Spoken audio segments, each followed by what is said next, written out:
I should put the box on the couch.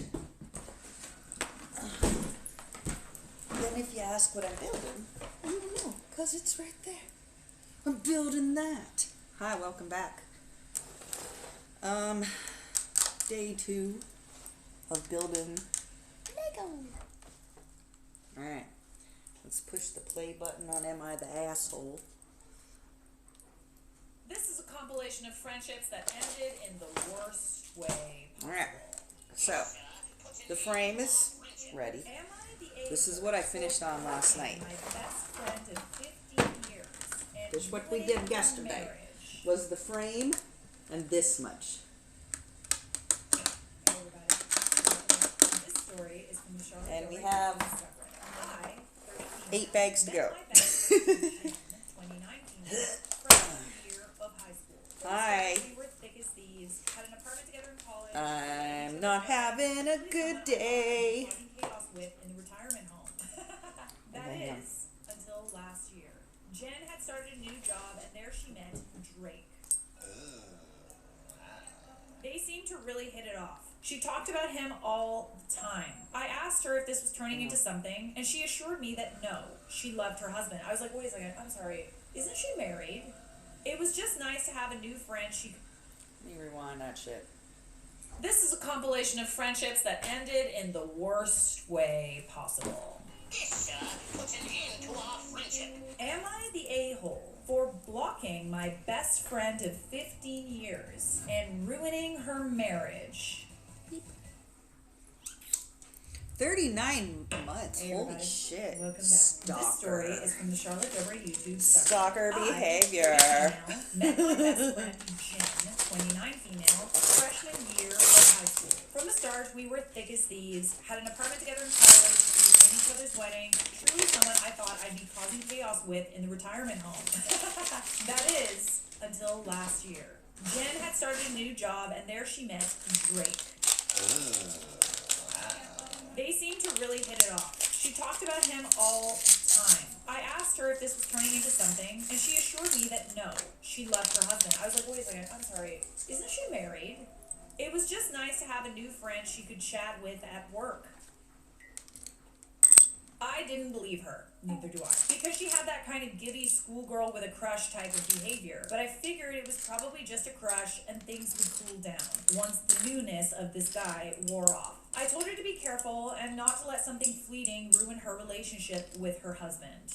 Harsh, but true. Sometimes you need to give your friends some tough love. A few weeks later, she tells me her brother Sam was having a house party and my husband and I should come. Her brother was the sort who had a party for pretty much any occasion he could think of, and my husband and I had been to quite a few of his parties, so it sounded like a fun night out. Night of the party, we show up at Sam's house, and there's very few cars in the driveway. Thinking maybe we're early, we go to the door and knock, and Jen welcomes us in. We walk inside, and there is no one there, except for Drake, who is sat on the couch watching TV. I give Jen a what the look, and she apologizes for her party fib and says that she didn't think I would come over otherwise. What's going on here? That's suspicious. That's weird. She says Sam is on a work trip and asked her to stay at his house to watch his dogs. Since her husband Arthur wasn't able to come with her, he worked shift work, Sam said she could invite some friends over if she felt unsafe being alone in the house overnight. So she invites the guy that she has a low-key crush on from work. Got it. I said okay, but why would that make her think she needed to lie to get me to come over? Because she invited the guy who you told her to stay away from. She said she thought it would be the perfect opportunity for her to introduce Drake to her best friend. But again, like, why lie? But she assumed I wouldn't want to come if I knew Arthur wouldn't be there. I said, if nothing fishy is going on, why wouldn't I want to meet her new friend? She said I made such a big deal about it last time we spoke about him, and she didn't think I approved of their friendship. I mean, it's not like you don't approve of the friendship. I would argue that you, don't approve of her sneaking around. Suspicious behavior. I'm so slithering and sneaky because I'm a snake. She said that my husband and I were already here, so we might as well just hang out and play some board games and maybe watch a movie. I said, okay, and we stayed to play some games. Jen and Drake had some drinks while we played, but I don't drink because of the medication I'm taking, and my husband doesn't usually either, in solidarity. Ooh, love that. After a few games, we decided to watch a movie, and Jen and Drake were getting rather cozy on the couch together. Okay. Which made me pretty uncomfortable, so instead of staying to the end of the movie, I decided to leave. They both pretty much ignored me when I said we were taking off, so we left. I tried to contact Jen over the weekend to basically ask her what the heck all of that was about, but she seemingly had fallen into a hole in the earth because she was not answering my calls and my messages were being That's what she was doing. unread. That's what she was Then, doing. Monday That's what she was afternoon, I doing. get a call from Sam, furious at me. I beg your finest pardon. He's calling me disrespectful trash, saying he always knew I was a bad friend and how dare I treat him or Jen this way. What did she say? I'm flabbergasted and I tell Sam I genuinely have no idea what he's talking about, so can he take at least a minute to explain why he's talking to me in this way? He says he got home from his trip early that morning to find his house absolutely trashed. Beer bottles and cans all over the house, food left on tables and counters to rot, cigarette butts snuffed out in the sink, and strewn about his deck and yard. And the worst thing, a used condom in his bed. Absolutely not. What did she do, blame it on you? I asked him why on earth he thought I would have done all that, and he says when he got home and found his house that way, he immediately called Jen, and she said my husband and I came over, got crazy drunk, and trashed the house, and passed out in his bed.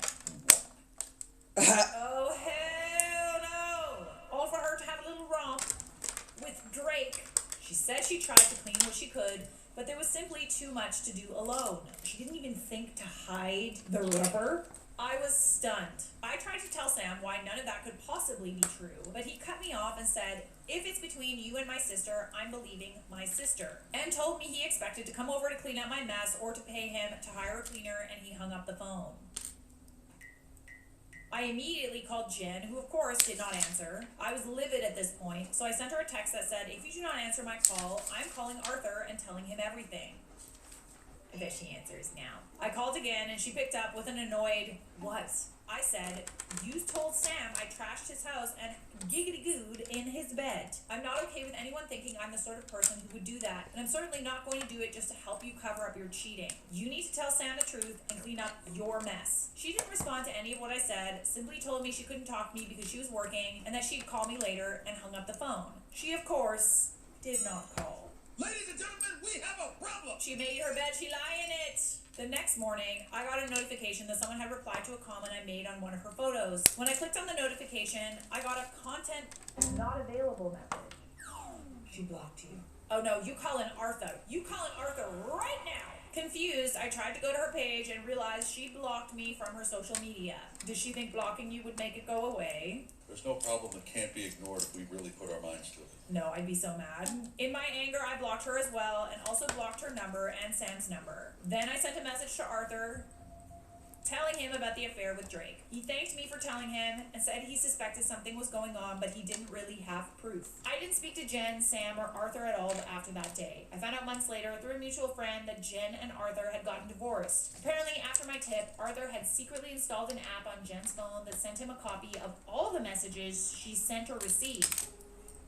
What app is that? For research purposes. So he had a full transcript of the messages between her and Drake. I know I was wrong by Jen, but I can't help but feeling like I took things too far in the heat of the moment. But maybe I just missed my friend and I'm still mourning the loss of a longtime friendship. What do you think, Reddit? I mean, I'm sorry, but she's the one that blocked you. It would be one thing if she felt like regretful in any way, if she, was just like so apologetic, she made a mistake, she agreed to tell her husband or whatever, but she was not sorry, dude. She blamed the trashed house on you. She hid it from her brother that she trashed her house and was having an affair. She blocked you when you told her that you would expose her. I understand you miss the good times, but this to me sounds like this person already discarded you as a friend. Quite frankly, I would not want a friend like that. It is one thing if a friend makes a mistake. It is an entirely different thing when someone is not regretful, doesn't take responsibility, somehow makes it your fault, and then proceeds to block you. I'd be so livid if I found that out. If I found out that a friend blocked me, I'd be like, oh, hell no. I'd buy a billboard at the bus stop that they go to. I'm going to tell your husband. Typical around and find out situation. She brought this upon herself. You told her what would happen, and she proceeded to block you. This is a friend that you really don't share that many values with at the end of the day. This is a really good comment that explains it. Not people at all. You're missing your friendship with who you thought she was. This is the thing, right? When you miss people that do you wrong, you miss the idea of them. You think about the good times and like you miss them at their best. I'm sure you really thought that you were gonna grow old with this friend and yeah, like you said, cause chaos in the retirement home. And that sucks to lose a friend like that, honestly. Not the a-hole, she didn't even have sense enough to clean up after that wild weekend.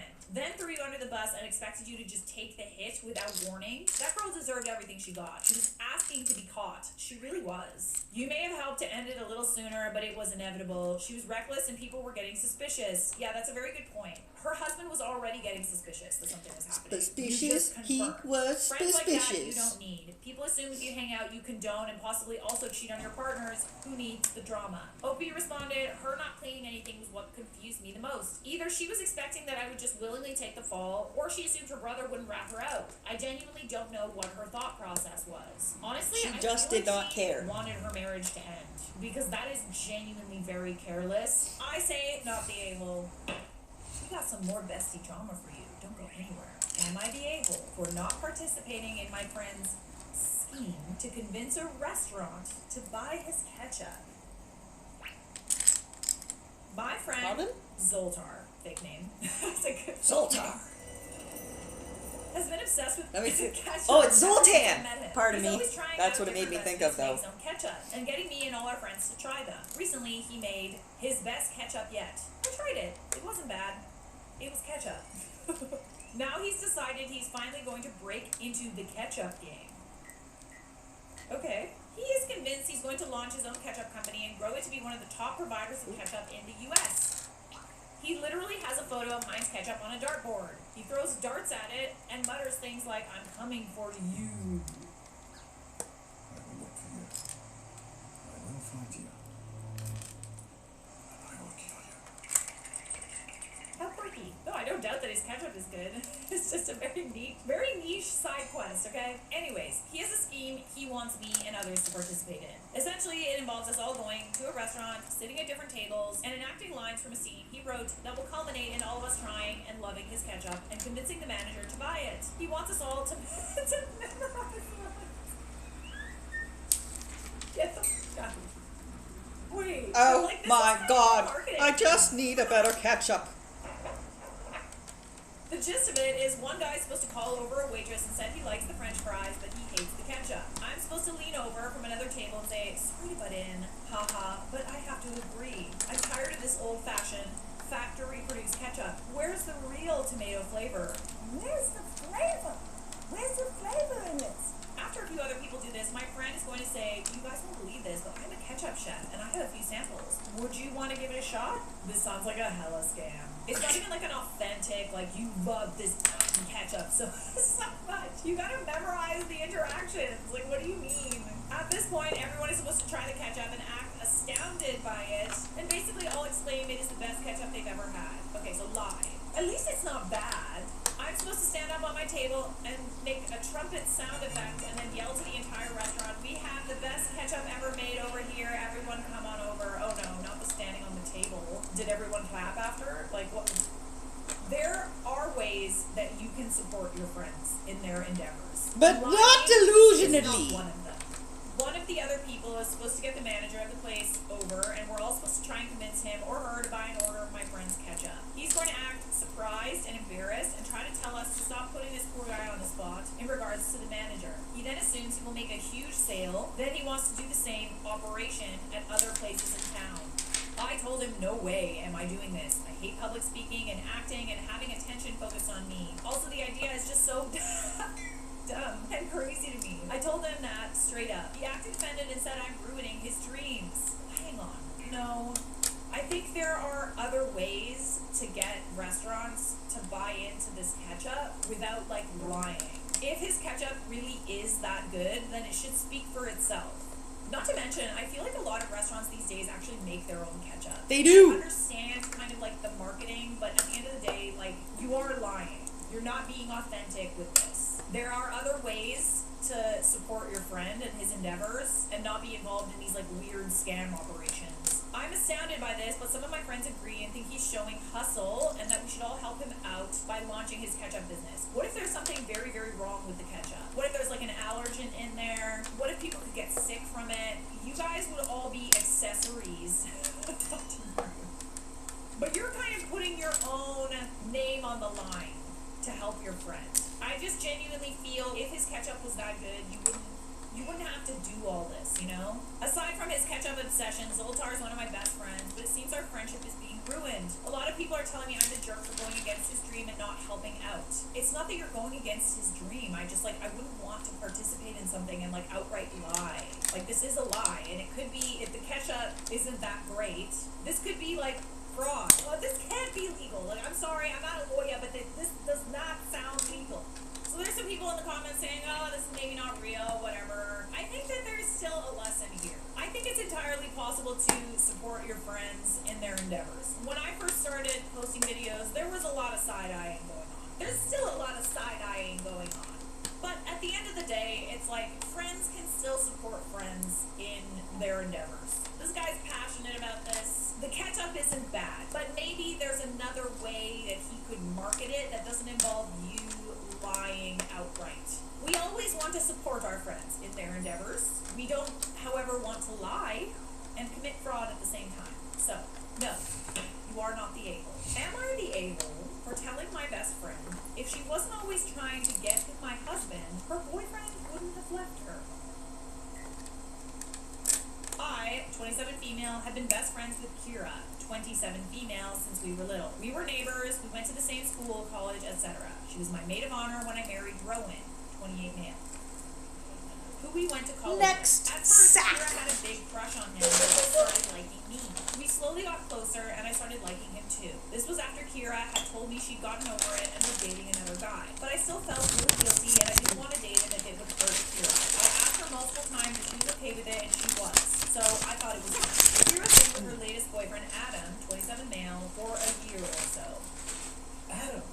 However, over the last few months, she's been acting strange around Rowan. Whenever we'd be hanging out with the three of us, or even with Adam there, she'd always find some way to sit next to Rowan, laugh at everything he said, etc. I didn't think anything of it initially because I knew that was kind of her personality, and her and Rowan are friends. But then she started always asking me if Rowan was there before she came over, and if I said no, she'd always suddenly say she wouldn't come. Suspicious. Weird. Frustrated with the way you currently file your taxes? What if you could track your tax expert's progress and get your best tax outcome? Switch to TurboTax Full Service. You'll be matched with a TurboTax expert who will do your taxes from start to finish as soon as today. With TurboTax, Oh, it's shit, it's a tree. updates on your Fuck. progress. And they'll only sign when they know it's 100% correct to ensure you get your best outcome guaranteed. Switch to TurboTax Full Service. Brand power helping you buy better. The world's first 60-watt Mocha laser paired with a 40-watt blue diode. It cuts, engraves, colors, embosses. Are you I want that serious? X tool. That is crazy. 2 seconds. But this thing is crazy power, crazy fast. You can cut deeper, you can engrave deeper. That's incredibly precise. I'm getting an X especially tool. on small.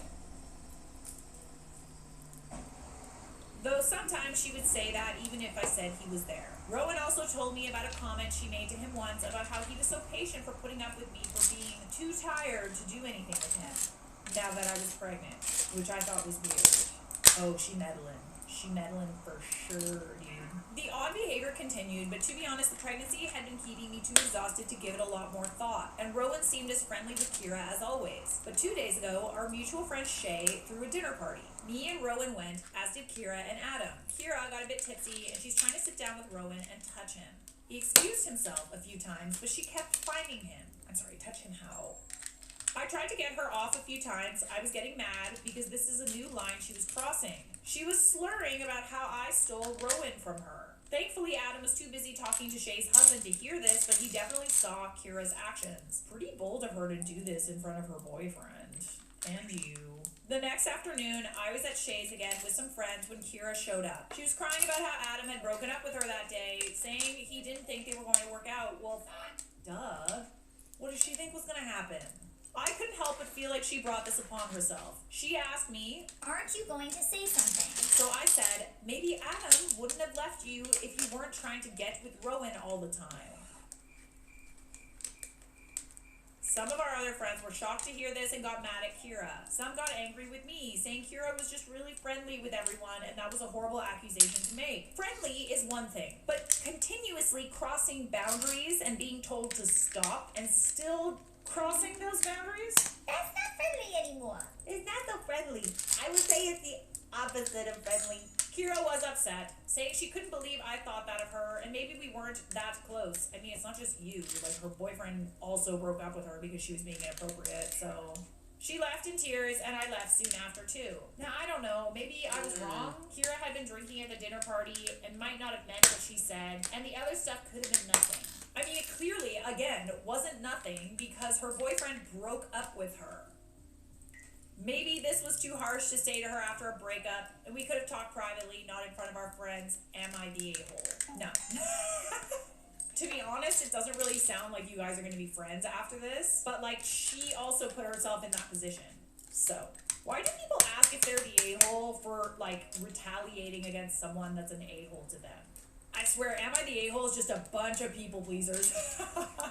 Not the a-hole, not entirely. It was kind of rude to say that to her after she'd been dumped, but she had been acting like this for a long time. To the point where even Rowan was getting uncomfortable, but she persisted. Getting drunk didn't help, but I bet Adam did hear her when she said, "You stole Rowan from her." She's clearly been jealous the whole time from my point of view. She's yet to move on and has only tried to get closer. Rowan also brought up the comment she said made both of you uncomfortable about being too tired to do anything. This is not a normal thing to say to your best friend's husband. Even as a joke, that's messed up, not the a-hole. Yeah, I mean, you could argue that, like, you know, she was laundry. dumped and she's crying and stuff, and, like, at the same time, she was also, like, being really inappropriate with your husband and, like, saying things. I hear you, shut up! You're pregnant, and it's like, Why do my actions have consequences? I don't think that you're going to be friends anymore, to be honest, but I do think that she deserved what you said. OP needs to dump Kira as a friend because Kira isn't a friend to OP. Kira has made it abundantly clear through actions and comments that she wants OP's husband while OP is pregnant. Important distinction. Kira is despicable and should be booted out of OP and husband's life. And OP, being drunk, did not put those ideas in her head. Yeah, I agree with this. It just made her have the courage to finally say it. Being drunk just made Kira stupid enough to express them in public. Alcohol did you a favor by having Kira express exactly what she's up to, trying to steal your husband during a window, being pregnant, when OP is most vulnerable due to emotional and physical discombobulation of being in advanced pregnancy. This alone is just plain evil on Kira's part. I would agree with that. Not the a-hole, not even in the same universe of being an a-hole, other than a-hole Kira being in the same universe. No, I agree with you. When you put it like that, it's like, yeah, no, she really is doing all of this while her best friend is pregnant. Diabolical, really. Diabolical. Not the a-hole for what you said, but why are you keeping this person in your life? I also second that. She's not your friend. She's been actively your husband, and you continue to keep bringing her around. I would argue that, like, now it's blatantly obvious. I'm sure her friend was being sneaky to the point where it's like, okay, well, this is not, like, entirely blatant that she's doing all of this, but I would agree. If you continue being friends with a person like this, you're kind of being an a-hole to yourself and your husband. So, not the a-hole, but if you keep this person in your life, you are. I think I got time for one more. Just one more. Am I the a-hole for telling my friend I don't want to end up like her after she told me to lower my standards? Go on. I, 22 female, met Rachel, 23 female, 3 years ago in university. And when we became friends. For context, I've never dated before, and I'm okay with that. I don't purposefully seek out relationships, and I'm comfortable being by myself. I have a few close friends, and this is enough for me. In contrast, Rachel has had a lot of boyfriends and doesn't like to be single, her words. She met her husband Max 2 years ago in one of the uni classes, and they quickly began dating. He isn't the most pleasant guy to be around, in my opinion, and they had quite a few big arguments during the relationship. He even tried to flirt with me, and I told Rachel about it, but she dismissed it, saying he was probably just trying to butter me up to help him with homework. He has told some sexist jokes in the past too. Ugh. Whenever they fought, I always told Rachel she deserves better and to break up with him, but in the end they always made up. Isn't that so frustrating? Ugh. He proposed to her after 1 year, and they got married 4 months ago. However, after they moved in together, in the flat that Rachel's parents pay the rent for, Max became even worse. He never helps out with the cooking or cleaning, doesn't take Rachel out on dates, and whenever she tries to talk to him about it, Max tells her to stop complaining about wife duties. What about husband duties? If we're gonna pull the wife duties card, let's maybe pull the husband duties card. Having a wife doesn't mean, Oh, I've got a free maid now. no. So, a few days ago, Rachel asked me if I would like to go on a date with one of her friends from high school who's single and looking for a relationship. I've never been on a date before, so I agreed out of curiosity. We went to a nice restaurant. The guy didn't ask me a single question about myself back. It's actually insane to me because, like, there's so many dudes out there that are like, oh, why don't girls like me? It's because they're going about dates all wrong, and this is so unbelievably common. I do not miss dating. It was literally like they were performing and auditioning to have sex with me. The fact of the matter is if they're not asking you questions, they don't care about you. If you want to date and you genuinely want a girlfriend, then care about what the other person has to say. Otherwise, you're just on a date with yourself. So the guy never asked me a single question about me, and after I got tired of coming up with questions about him, we just sat the rest of the meal in awkward silence. Wow. We split the bill, and after he walked me to the subway station, and he tried to kiss me. I'm sorry, what part of this made you think it went well? I declined as politely as I could and went home. The next day, I met up with Rachel. Good Apparently, job. she already heard about how the date went from her friend. She asked me why I rejected him. I didn't mind him. I told her the reasons, as I mentioned before, and I didn't like him. She rolled her eyes and said I need to lower my standards because I'm honestly not that attractive. I'm sorry. That I blew my only chance to date, and if I continue like that, I'll end up forever alone. Yeah, that alone would, like, set me the fuck off. It's That's actually fine with astonishing to me how people think being alone and not being in a relationship is, like, insulting. Just because you're in a relationship, honey, that's not a flex, okay? Take several seats. Even though she knows I'm fine without a relationship. Also, I'm not insecure about my appearance, but hearing my friends say that about me hurt. Oh yeah, your friend told you you're ugly. Oh, that's her off at this point. I got angry and said, better to be forever alone than end up like you with a husband that doesn't respect me. And that's on period, honey. How does she think that she's better than you because she's in a relationship? I firmly believe that you should not be in a relationship with someone until you find someone that makes your life infinitely better than what it is when you're alone. Otherwise, it ain't worth it, honey. She started crying and said I'm being rude when she's just trying to look out for me, and then left. I love it when people say blatantly rude things, and then when you respond to them being incredibly rude, they somehow are like, Oh, I'm such a victim. we haven't texted or spoken since. Honestly, I'm not sure if I want to salvage this friendship after finding out this is how Rachel felt about me all this time. I mean, she also found out about how you feel about her. However, I feel guilty for saying this to her when I knew it was a sore spot, and also for kind of blaming her for the fact that her husband is awful, so am I the a-hole in this situation? You did kind of blame her, he's being horrible to her, but at the end of the day, you have told her time and time again that he's not good for her, and she chooses to stay. After that, it's kind of like, I'm sorry, but you're being an a-hole to yourself. You're allowing this type of behavior in your life. You're saying that you don't deserve better than that. Quite frankly, maybe you don't. If that's what you're willing to put up with, maybe you don't. And I understand there are nuances to this argument. I understand it's very hard to leave a relationship that's horrible sometimes. However, after a while, if you refuse to leave, you are being an a-hole to yourself. So are you the a-hole in this situation? I mean, I feel like she was the a-hole first. Go around and find out. Am I the a-hole for refusing to go to my friend's boyfriend's party after she demanded to approve my outfit? Hey everybody, welcome back. My, 29 female, and Kate, 28, has a boyfriend, Jamie, 29, whom she's been with for nearly 3 years. We met Jamie on a night out, and I would say that although he's Katie's boyfriend, I consider him a friend. We share interest in a particular sport that we text about sometimes. The team, go sports! And if I have a spare hospitality ticket to one of the sporting fixtures, I will sometimes invite Jamie to go. Okay, my guess is your friend doesn't like that. Jamie's 30th is coming up, and Jamie and Kate planned a big party, and I peripherally helped out with logistics when she asked. A few days ago, Kate texted me. She asked if I wouldn't mind, quote, toning down my look for the party, and if I could send her a picture of what I was planning to wear. Oh, absolutely not.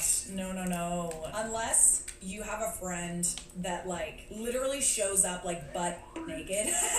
You don't have a right to be mad about what people wear. This is giving... I want my friend to be ugly so that my boyfriend doesn't look at her. If your immediate reaction is to, like, blame the girl... My it's a emotes no got for me. reported finally, You and they should took want them all your off. friends to look their absolute best at all times. And even if they don't want to All look the their good best, ones. you Even should the support tame that. ones. I asked her The what peach this slap meant, got taken and after off. asking several times if she Really had to say it. she asked if I could dress verbatim.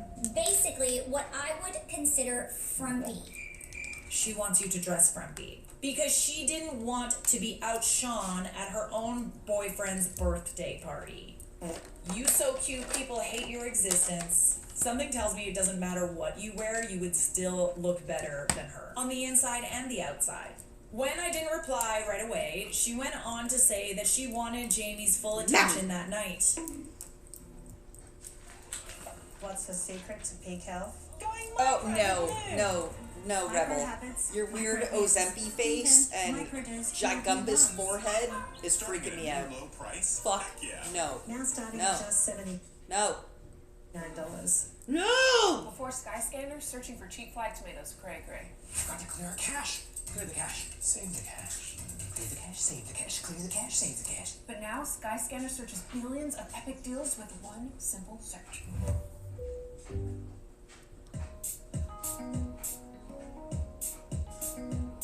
Oh, I do like this shoe shop. Hot Chocolate Designs. They hand make their shoes and they're gorgeous. I have 3 pairs.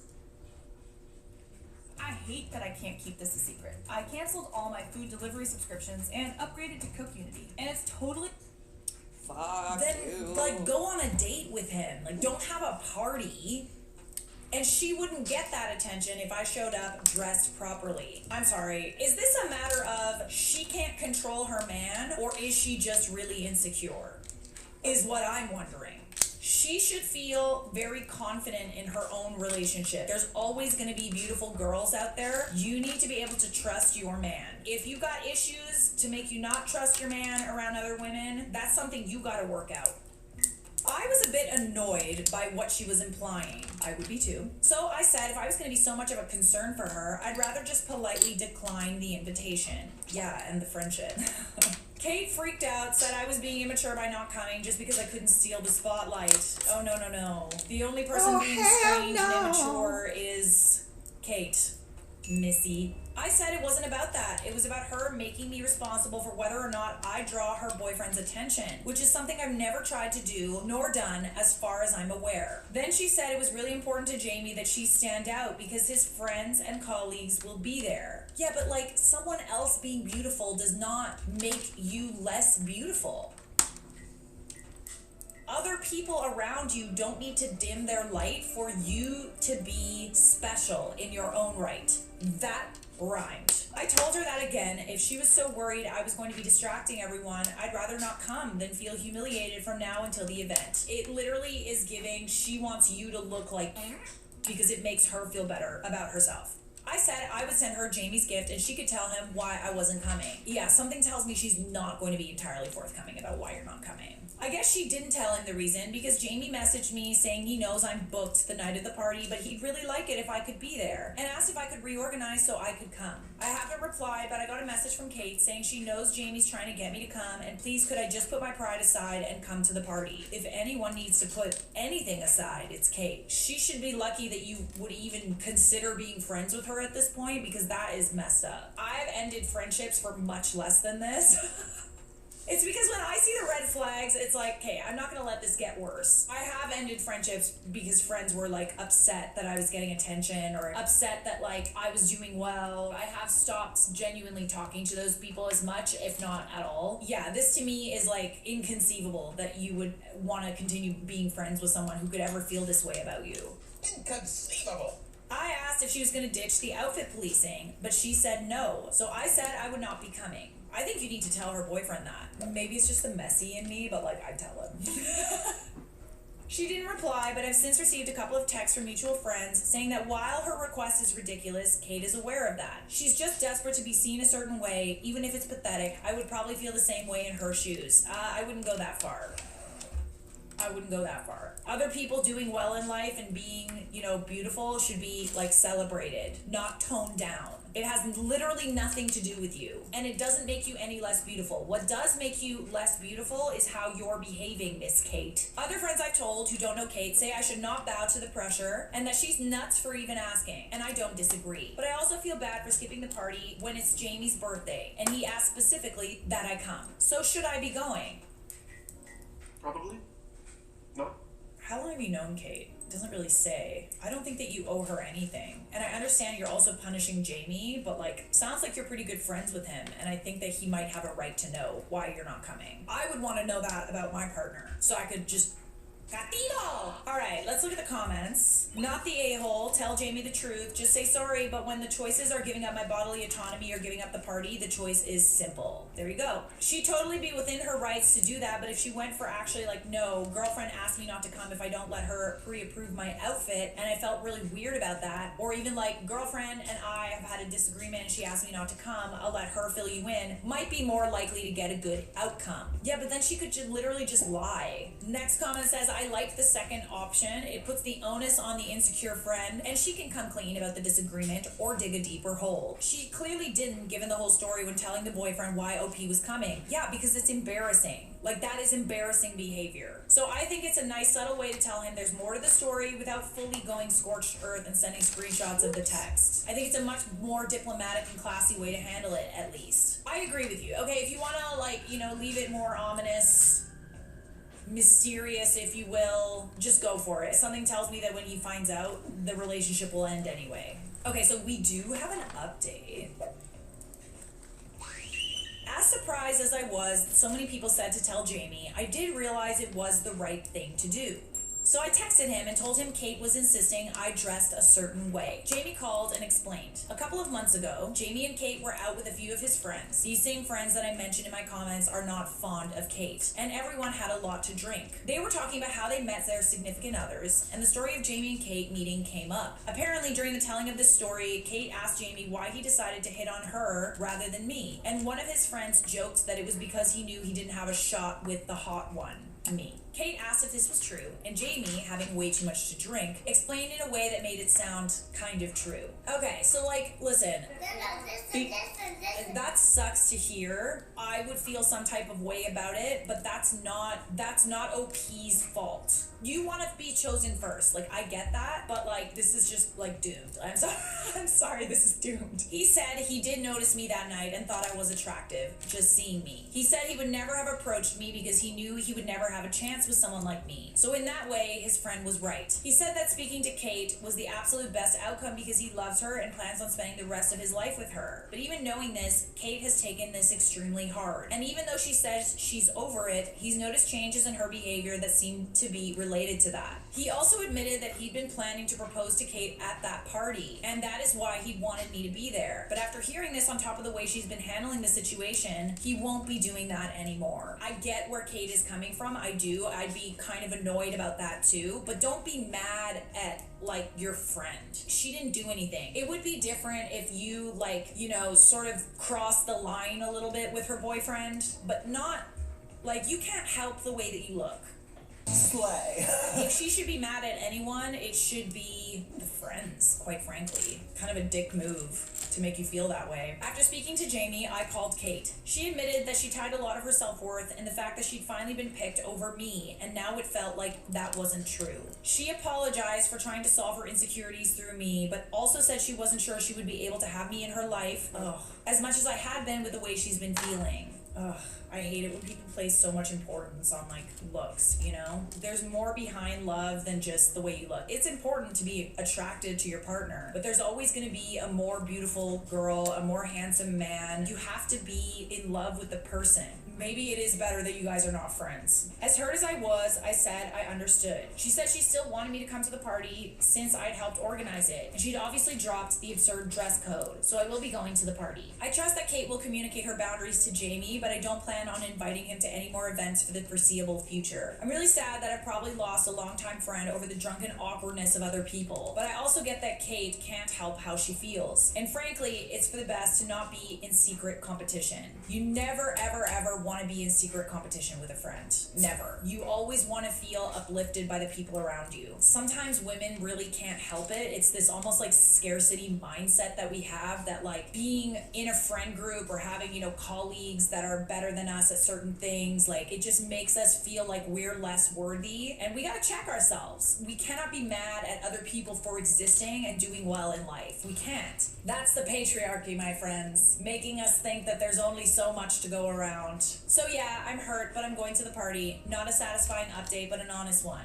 So, small update, which I think is important. Going through these comments has actually brought up a lot of memories that have, in hindsight, made me a bit uncomfortable. And I actually don't think I will end up going to this party. As much as the mutual friends will have questions, and I don't know how much of the truth I will end up telling, I feel too weird right now to continue to be involved in this situation. Alright, let's see what she said. Jamie sounds like a real piece of work with bad taste in friends. So you dodged a bullet. That's not something you should say in front of your partner. Literally. That is like so inappropriate and like quite frankly irrelevant. It's hurtful and it's mean, and like I understand that they don't like Kate, but like it's none of their business. Drunk or not, that is not information that they should have shared. I hope Kate gets out of this relationship before it gets any more serious and you two can mend fences, but either way, be glad he didn't think he had a shot with you and you can just walk away from this whole drama filled mess. So people in the comments are basically saying that the boyfriend still likes OP.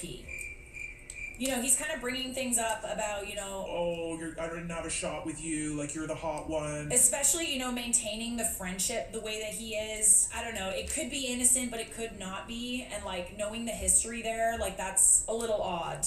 Well, it's true, these guys are just weird. This is heartbreaking for Kate. You did nothing wrong, and she obviously was out of line with what she was asking of you. But I can't imagine hearing your partner say that would be an easy thing to get over, especially if she's insecure. I mean, yeah, that's a very good point. I still genuinely feel like it's not something that she should be mad at OP for. I can understand why she feels the way she feels. At the same time, it's just weird. I don't want to feel like I'm in competition with my friends, like ever, ever, ever, ever. She shouldn't have asked. He shouldn't have said what he did or exposed friends if they have a history of not treating her.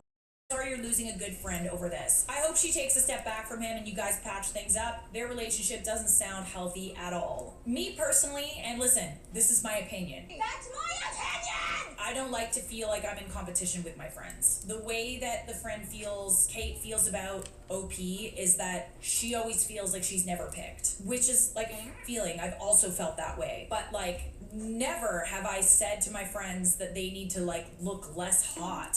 No one wants to know that their partner feels that way. I get why Kate is mad, but she shouldn't be blaming her friend. That's how I feel. I do not want to be in competition with my friends, ever. That is friendship ending for me. So those of you who are like, oh, feel bad for Kate, feel bad for Kate, I do feel bad for Kate. And I'm allowed to change my take kind of as the story goes on, by the way. What? No. It sort of seems like sometimes people are like, you picked the wrong person to defend. At the end of the day, me personally, that is friendship ending. Words of affirmation and being uplifted by my friends and people that I love is literally like my love language, okay? It is so important to me. That would be a deal breaker for me, but might not be a deal breaker for other people, and you're entitled to that opinion. So, are you the a-hole for refusing to go to my friend's boyfriend's party after she demanded to approve my outfit? No, you are not. Ever. Ever. Am I the a-hole for being upset my best friend didn't tell me she got married until nearly a week later? We got time for one more, right? Oh, I hope so. I hope so. So, my best friend, 20 female, and I, 19 female, have been friends for about 5 years now. And we were recently both pregnant. She's 7 months and I miscarried at the beginning of February. Oh, I'm sorry to hear. It's not fun. She has distanced herself from me since then. Even after I told her that talking, hearing, or being involved in her pregnancy was still perfectly fine with me. But it was almost like mostly radio silence from her aside from a few small conversations. Her whole pregnancy, she decided she wanted to get a courthouse wedding before she gave birth. She explicitly told me she wanted me to be there when she got married and for her baby shower. Ooh. Her baby shower came first. I wasn't sure what was happening with it because she said she might do 2 with each side of the family, her now husband's family and hers. Until one morning when she texted me a photo of the set of a baby shower / gender reveal.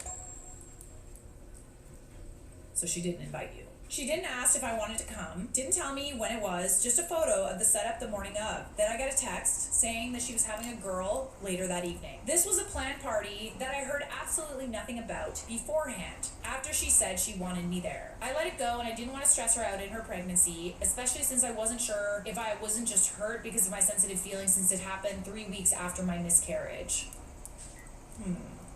Next was the courthouse wedding. I found out the day after it happened through Facebook. Ooh, that's gotta hurt. I can understand her not wanting to hurt your feelings by being involved in anything like baby related. Like I can't actually because you said that you don't mind, but like the wedding, Make refreshing intentions with Poppy. Soda's bad, but so much better. Are you sure your tax expert is right for you? Switch to TurboTax Full Service. You'll be matched with a TurboTax expert and get real-time updates on their progress, and you get your best outcome guaranteed. Switch to TurboTax Full Service. Oh my gosh, vanilla! Sweet. Vanilla Yes. Bliss. We created a new vanilla scent. This Vanilla Bliss, oh my gosh, it's so nice. It's so nice. Oh, it's that lady that's always talking about her She's not stinky defensive. puss. no text from her telling me it was happening, no message that it happened that night, nothing. Even the next day. Yeah, because she knows she should have invited you. She got married on the 1st. She just decided to offhandedly tell me today as if it was just something like the weather changing, and I can't help but feel incredibly hurt. I mean, yeah, I would as well. You clearly consider her a way better friend than she considers you. She did you a favor. I consider her almost like a sister. I've even given her a place to live when she needed it. And I was always there wanting the best for her, and she told me she wanted me there when she got married. But she didn't even tell me herself until almost a week later. I understand it was her day, and it's her choice to who is there. But she called me her best friend. She said I was important to her and she wanted me there, but I didn't even get told by her until a week later, and found out from Facebook with radio silence from her until she told me today. Oh, call her out, babes. Call her out! Absolutely not. She texted saying she wanted me there and that she was going to come pick me up. Still never told me she was going to do this. So I still wouldn't have had any clue check me even if out. she did come This is to where pick we're me at up, so but far. work got in the way. But she was able to have her parents, sister, another couple, and a kid, and now husband, sibling there with her. She managed to get 7 people together to watch her get married, but couldn't even tell her parent best friend until nearly a week later. It's one thing if she just wanted like her parents there, like that's totally fair, right? Like it's small, it's intimate, but there were other people there. I feel horrible being upset by this because I don't want to stress her out or hurt her, but this is now 2 major occasions she said she wanted me there for, and I didn't find out until either the last minute or after it's already over. Call her out, babe. Call her out. I'm dead serious. Call her out. This is unacceptable. Like, the fact that she's not feeling, like, upset by you not being there for these, like, major events, and you are more upset than she is, that's crazy. I thought we were still very close. I've supported her through her sobriety journey and even housed her with my family when she needed it. So I care very deeply for her and I do not want to hurt her. Like, I understand you don't want to hurt her, but she also hurt you.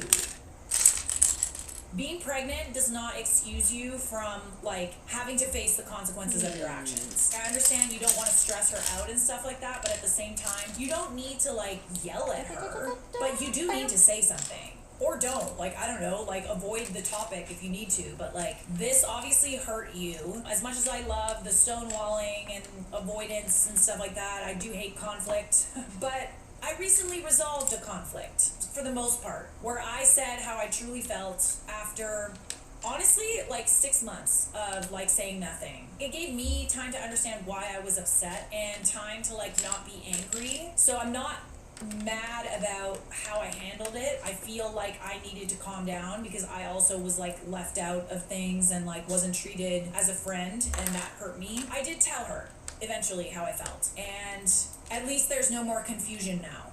I'm not sure if I feel better because I don't know if things are going to change. I at least want there to be no confusion about why I was upset and why the friendship kind of, like, fizzled out.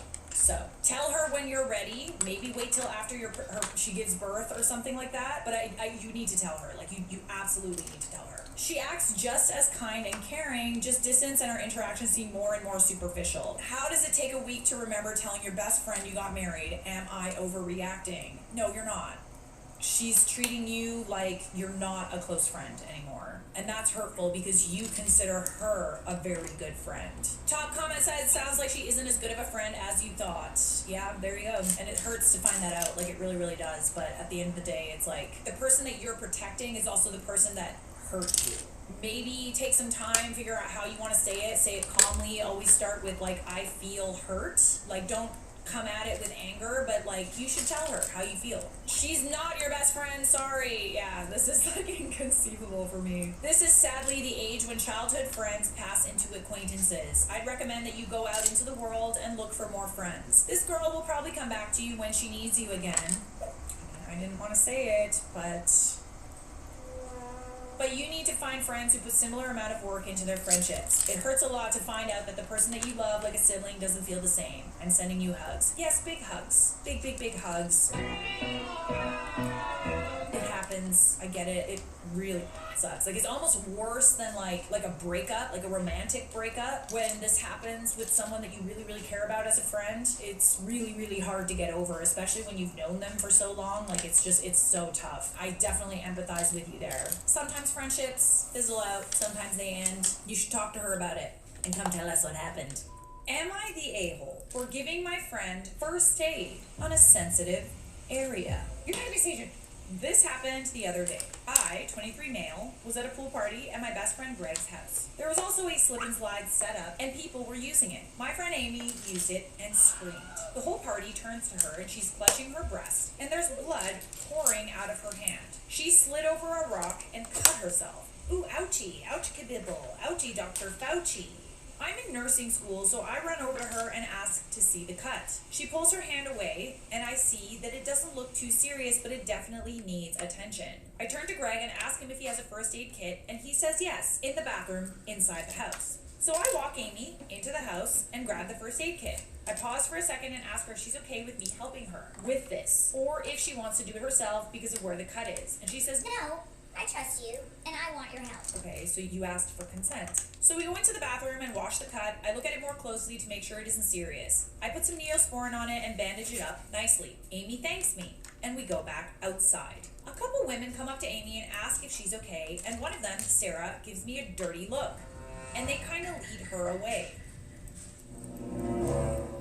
I go back to where I was sitting, and Greg sits next to me and says, some people were talking crap out here. I did my best to defend you, but I figured you should know that they were talking crap about you helping Amy. I don't really understand what they expect. I feel like you did everyone a solid, including Amy. I asked him what he meant, and he said Sarah was saying it was creepy how I sprung into action when I saw an opportunity to play with a... You sprung into action because that's what you're trained to do. What if it was much, much worse?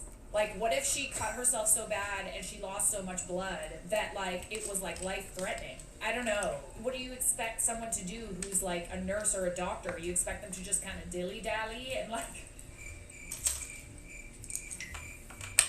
No, like, if someone has a cut and someone is hurt or someone's in a situation where they need medical attention, you don't dilly-dally about it. A few of the other women and one guy agreed and were making fun of me. I'm sorry, so, like, what did they do in this situation? They just sat there and made fun of the person who's helping? What? Got it. I was pretty upset about that, but I didn't want to make a scene, so I just ignored it for the time being. Later that day, though, I was sitting by the fire pit, and Sarah was sitting across from me, and nobody else was around the area. So I asked her why she was making fun of me for helping Amy. She said, I guess that was a little mean of me.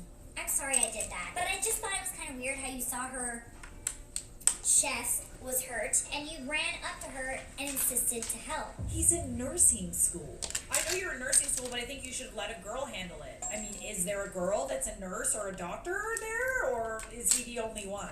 We all know first aid too, so why didn't they help? I thanked her for her apology, and I don't like confrontation, so I just said, all right, I guess I'll keep that in mind from now on. So, update from OP. I called Amy. I asked her how the cut was healing. She said it was healing well and she was keeping an eye on it. Then I asked her if she knew anything about the things Sarah and the others were saying about me, and what Sarah said at the fire pit. Amy had no idea.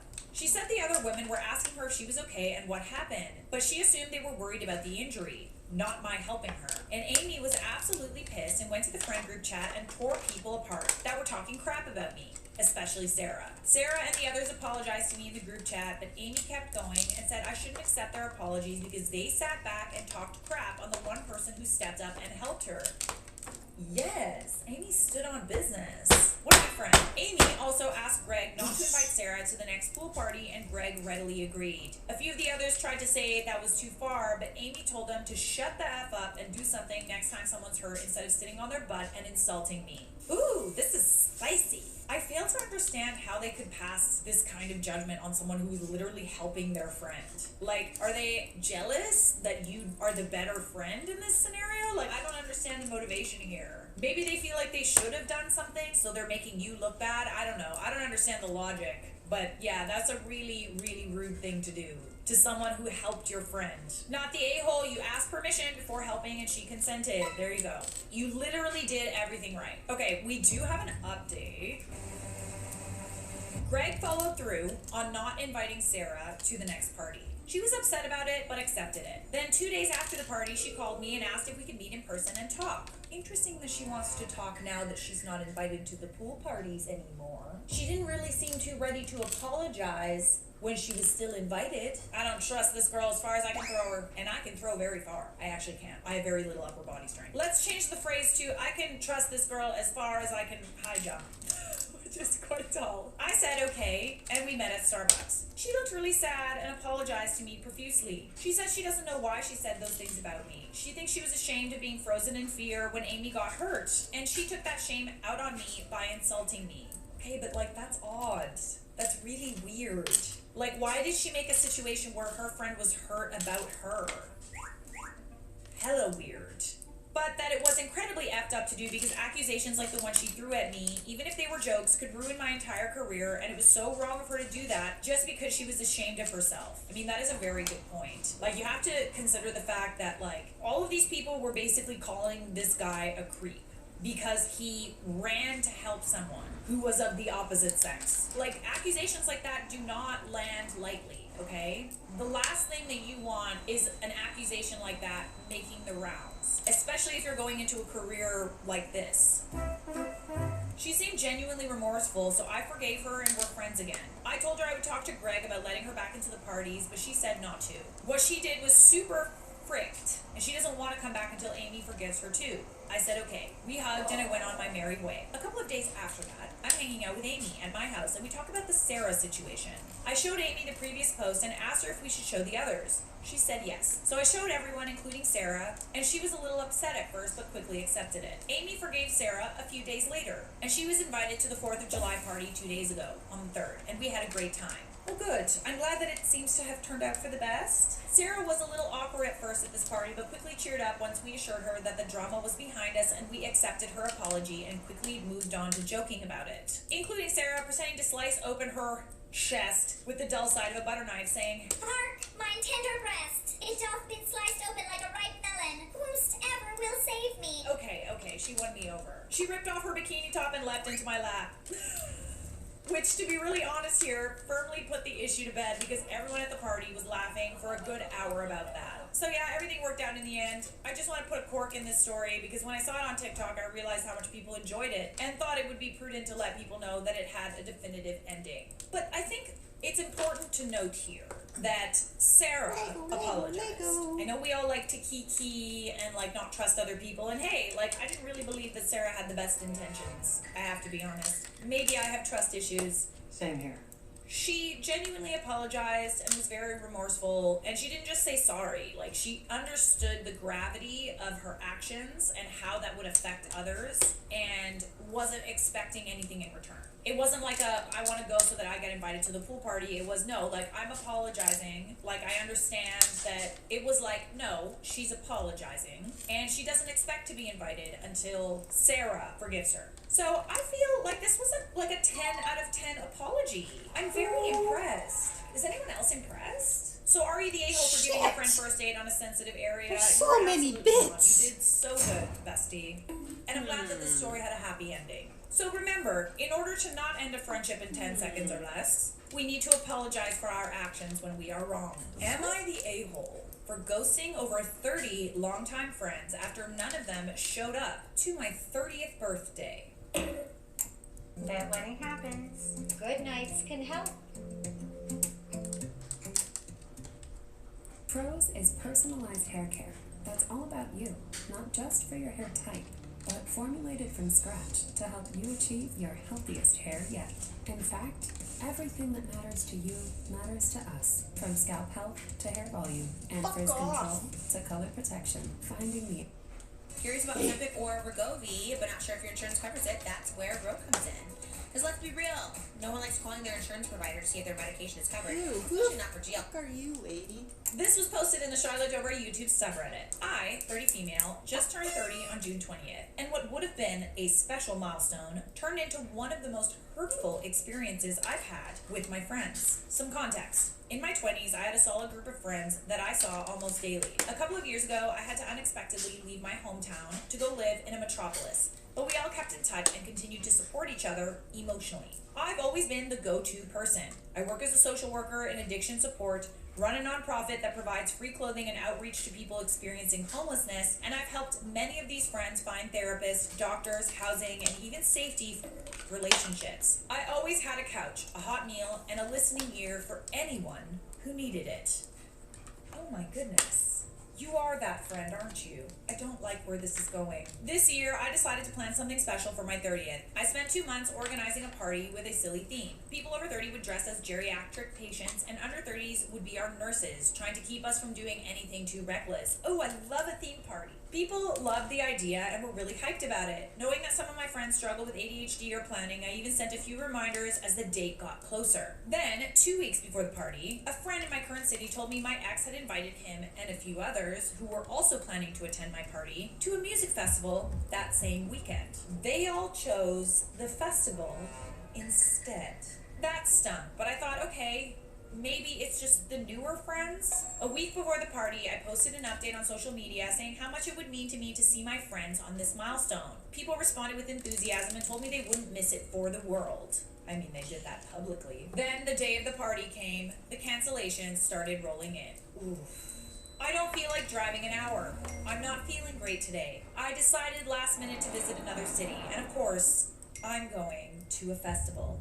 In the end, only 3 people truly made plans to be there. I was so heartbroken that I canceled the whole thing 2 hours before people were supposed to arrive. After that, I mass deleted over 300 people from my socials, 30 of whom were close friends. I can't lie and say that I wasn't feeling spiteful as I did it. What happened next? A few of the people I deleted reached out, saying things like, no hard feelings. I was not feeling good today. We're all good, right? And wanted me to reassure them that everything was fine. I mean, that's more for them than it is for you. They should feel bad, and guess what? You should let them feel bad. Here's a funny one. Others immediately resumed asking me for favors like a place to crash because they were visiting my city for a festival soon, as if nothing had happened. Wow. That's an absolutely not from me. I've chosen not to respond or to respond simply with, I'm not ready to talk. If I am one day, I'll reach out. I won't apologize for how I feel right now. The audacity of the friends to ditch you on your birthday and want to crash at your place so that they could go to a music festival that they ditched your birthday for. How are you not embarrassed? That said, I did make a point to go out with the 3 people who had planned to be there. I appreciated their effort more than they knew. Yeah, I mean, that's a good point. I can understand wanting to, like, cancel the party, because, like, yeah, it would have been sad. But, like, don't punish the people who did want to show up for you. So, am I the a-hole for ghosting over 30 people who couldn't come to my birthday, even after I've given them multiple reminders? No. Screw them. Seriously? That's horrible. And I hate to say it, OP, but, like, the fact that they had the audacity to, like, even ask you for favors after they ditched you on your birthday, you're giving too much to these friendships. And this coming from someone who's a people pleaser and a giver, I get it. Unfortunately, you tend to kind of learn that people are not prepared to show up for you in the same way that you show up for them, unfortunately. And I'm not telling you to not be a giver anymore. I'm telling you to be a giver to those who deserve it. Update number 1, not my last update, but to clarify, I'm getting a bit roasted over the theme for my party. This theme wasn't only chosen by me. I actually liked the theme. I think it's hilarious. Have you not seen all those TikToks of, like, girls dressing up like old ladies and going out? Like, it's hilarious. It was picked by a group of people of all ages, as most of us met while we were performing circus acts. And I usually do themed parties. People did show real excitement for the event. When I saw that, I was like, okay, then maybe people don't want to dress like an old person or something. No. It's super fun. And, like, I actually thought about doing an old lady bachelorette, but we decided on a different theme. Maybe it's not everyone's cup of tea, but if you know and love me, that party's level of silly is in tune with my whole energy and the one I used to look for in friends. However, I just wanted to tell you that I did offer changing the theme after the first batch of people dropped out. So yeah, I guess people are saying, oh, they didn't want to go because of the theme, and I'm like, I'm sorry. Theme parties are hilarious. They are hilarious, and if people don't want to match that energy for your birthday, then screw them. That's not an excuse to not show up for a friend's birthday. Okay, OP, like, updated, said, you know, she offered to change the theme. No, these people would have just preferred to go to the music festival, and that's it. Update number 2.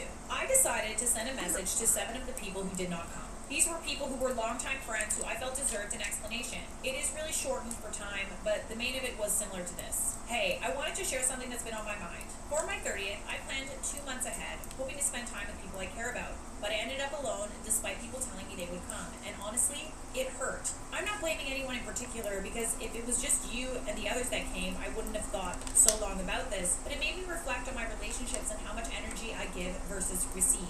I'm realizing I need more balanced connections, where I'm not the one reaching out, organizing, or holding space. If we're going to stay close, I need you to make the first move. I care about you and hope we can reconnect in a way that feels mutual. But I also understand if you outgrew this relationship and need to make place for other things. This is very emotionally mature, I must say. Most of the people who reached back were apologetic and told me they would make more efforts in the coming month to show me they cared about our friendship. But that's like the very, very least that they can do. It's one thing for 1 or 2 friends to not be able to show up. I feel like they all collectively decided to go to this like festival together. One person opened up about how she's been isolated from most friends since she got sober and is finding it hard to be a present friend to anyone.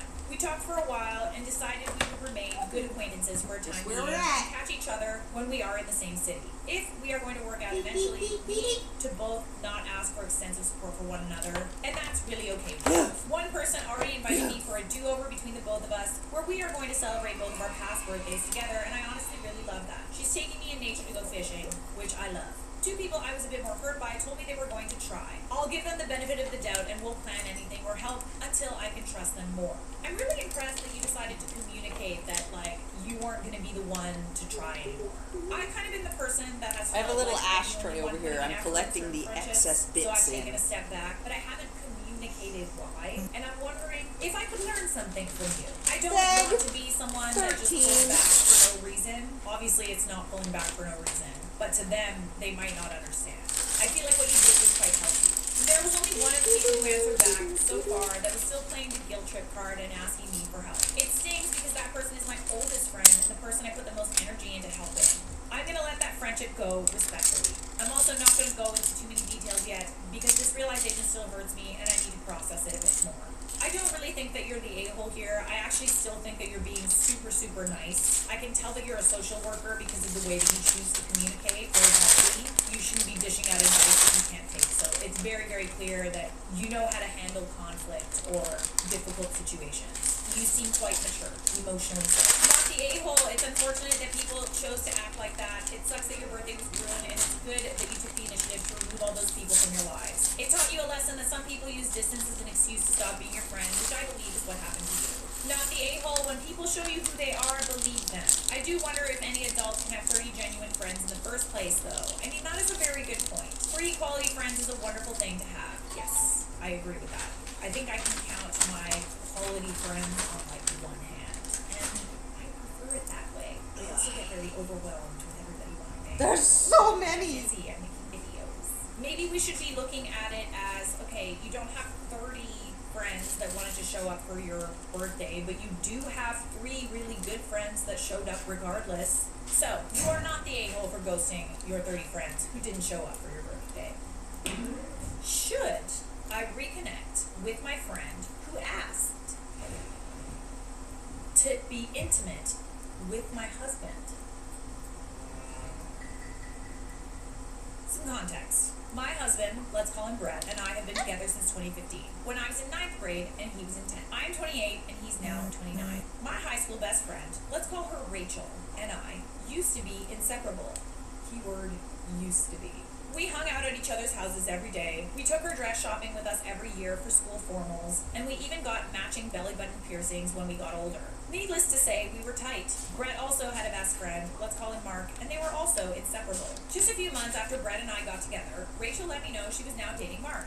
Rachel and I are the same grade, and Mark and Brett are the same grade as well. So our senior year, while Rachel and I were in school, Brett started college and Mark joined the military. It was during our senior year that Rachel decided to marry Mark, so that when she graduated, they could live on base together. Also important to note, her family that she lived with were all drunks, so her home life wasn't great. Fast forward 5 years, Rachel and Mark travel around every few years to a new base, but always would come back once a year to visit. Over the years, we would still talk, but we weren't as close as we were in high school. Me being a people pleaser, I would drop everything and hang out with her anytime they were in town. The only sucky part was that she would also invite all her other high school friends over at the same time, and it always felt like she was pitting us against each other for who could get more of her attention, especially with her friends, let's call them Carrie and Jane. This is important to note later. This particular time she came to visit, they had a big party at Mark's dad's house and invited 20 plus people. I didn't know this until I showed up. I was told it would just be me, her, and her newborn baby, who she just had not even 2 months earlier. She then told me she wanted everyone to meet her new son and apologized she didn't tell me. Again, with me being a people pleaser, I brushed it off. As the night goes on, Rachel, Mark, and most of the other guests, besides Brett and myself, began enjoying the devil's lettuce. Now, for the interesting part. At one point in the night, Rachel hands her baby off to someone and asks to talk to me in private. Oh, about what? I'm gonna sit up in my chair for this one.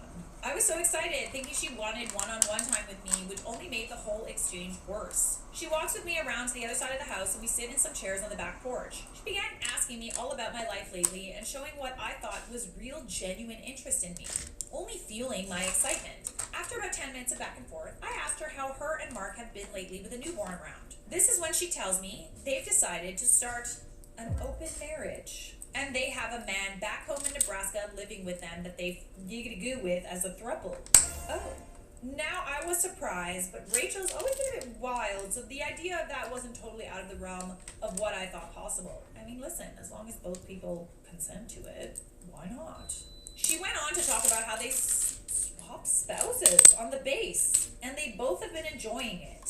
Somewhere in this conversation, I find out this isn't a new thing. Oh, wait, she wants to swap with your husband? Oh, no. Oh, no. Okay, that's weird. Food! Is that weird? No, Okay, thanks. I'm sorry, I'm getting I don't ahead of want myself. food. But it wasn't the title, so. Somewhere in this conversation, I find out this wasn't a new thing. They had been doing this for 2 years. I brushed it off and listened to her talk. I mean, who was I to judge for her trying new things? If that's what keeps them happy, then good for them. Not like it has anything to do with me. That is what I thought until she casually threw in the question about what Brett was like in intimate settings. It caught me off guard, especially because I'm pretty closed off to the conversation with anyone about that part of our life, because Brett gets uncomfortable with other people knowing details, which I can totally understand. So I tell her I wasn't really comfortable sharing that, to which she replies, well, I'm hoping you'll let me find out for myself before we head home next week. What? Side-eye cam. Excuse me. I just kind of looked at her and she continued by asking my permission to confront Brett with the offer to sleep with him. This kind of is going, like, I mean, we're not really, like, reading the room here. Like, not everybody is open to sharing their husband. Also weird that she wants to do that with your husband. Regardless of whether or not she's in an open marriage, you're not. And, like, I don't want to know that my friends want to do that with my husband, soon-to-be husband. Weird. I don't understand how you're supposed to be. What? She's so casual about it. Like, what? She even went on to say I could borrow Mark for a few hours in exchange. Okay.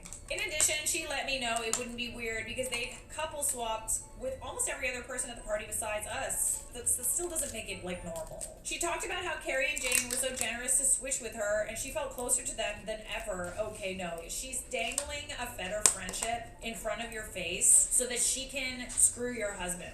This is messed up. It felt like she was trying to manipulate me into saying yes because by doing so I would be on the same playing field as Carrie and Jane. Again, with pitting us against each other.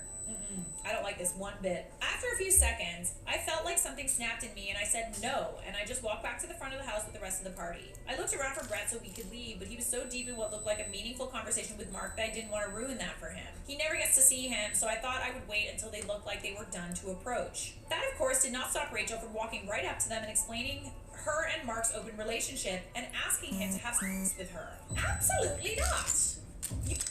I got some meetings in the morning. Hey, Wales. Hey!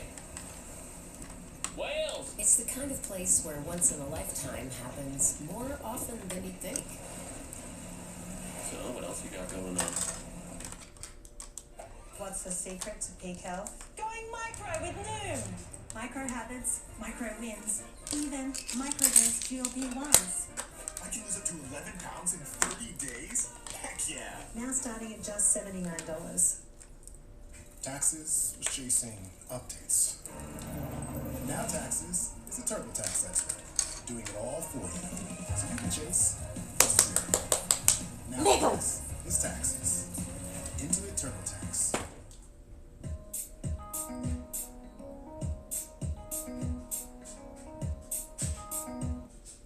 You literally just said no.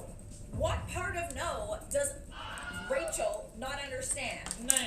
This is weird. The nerve of her to even ask after I said no. Out of curiosity, I didn't interrupt. I wanted to see what Brett's answer would be. His face turned red, and he immediately said, I'm honored you would ask, but no thank you. He then turned and walked right up to me and asked if we could go, which we did. Fast forward to now, 5 years later, and we've barely spoken. At this point in my life, Brett and I are married, and we did invite them to the wedding. Oh, okay, so you weren't married before. I thought he was your husband. Whatever, doesn't matter. And we did invite them to the wedding, which was awkward, and Rachel only made it worse by telling everyone how she wanted to ruin our wedding. We are pregnant with our first child. Rachel has contacted me on Facebook saying how happy she was for us and wanted to send us a gift. Okay, that's honestly the least she can do. This is the first kind of interaction I've had with her in 5 years. Here's my dilemma. We also have our 10-year class reunion next month, and she asked Brett and I to hang out while they are in town. So, your friend manipulates you, pits her friends against each other, wants to be intimate with your husband and isn't shy about it, then did not respect your boundaries when you said no to her proposal of being intimate with your husband and asked him anyway, also went around telling people that she was going to ruin your wedding. The answer is pretty clear. How many things does this girl have to do? A lot of time has gone by between then and now, and I know Brett really wants to see Mark, then he can see Mark. But out of respect for my issues in the past with Rachel, he has not asked. That being said, should I man up and say yes to him seeing them and rekindling our friendship, or has that ship sailed at this point? Any outside thoughts would be appreciated, thanks. I understand you feel bad about Mark and Brett not hanging out, but they can hang out without you. And no Rachel. I'd be so weirded out. Like, I'm good. Should you reconnect with your friend who asked to sleep with your now husband? No. Ew. Stop. How many lines does this person have to cross for you to just say no? You're not obligated to see her. If your husband wants to see her husband, go for it. Make it clear that she can't be there, because we all know what might happen. But like, seriously, how much disrespect do you have to witness firsthand for you to not want to be around someone anymore? Like, please, for the love of God, stop. It's not worth it. And plus, like, you don't even freaking see this person anymore. It's weird. No. You can see them at the high school reunion, but you shouldn't rekindle that friendship, especially since you went over your head to try and get gooey with your husband. Oh, here's some inspo for what you can write back, OP. Hi, Rach. I'm not sure where the wires have crossed, but I've wanted nothing to do with you since you tried to... My husband? I didn't want to interfere with my husband's friendship with Mark, but after your disgusting behavior at our wedding, I should make this clear. I find you gross. Stop contacting me or my husband. Thanks. Bye. The title of this story is, Am I the a-hole for telling my sister she should have expected to be outshone by her best friend at her wedding? Hey everybody, welcome back. Throw away because I don't want any family members finding my real account. My sister, Anne, 29 female, has been best friends with Ruby, 30 female, for as long as I, 25 female, can remember. So growing up, Ruby was like a second big sister to me. Sisters. One thing that is important to note is that Ruby has always had the most outrageous fashion sense possible. She's the person that would wear those runway outfits you think no one would actually wear. Okay, so she a little camp. Gotcha. Anne got engaged pre-COVID. Almost as soon as it happened, she started being really weird to Ruby. When she made me maid of honor, I was kind of surprised because they've always sworn to be the maid of honor at each other's weddings. But I'm her blood sister, so it wasn't that weird. But I was completely blown away when she made a group chat and I found out Ruby wasn't even a bridesmaid. What? What? Best friends? And she's not a bridesmaid. Both me and my mom tried to talk to her about it since we figured they had an argument or something, but she would only say that Ruby didn't care anyway. I know Ruby was hurt, but she didn't want any drama, so I agreed to let it go. Throughout the whole wedding process, my mom kept asking Anne if she would invite Ruby, if she would ask Ruby's opinion, etc., etc. But Anne refused to have any contact with her or talk about anything related with her whatsoever. This is strange. Why? What happened?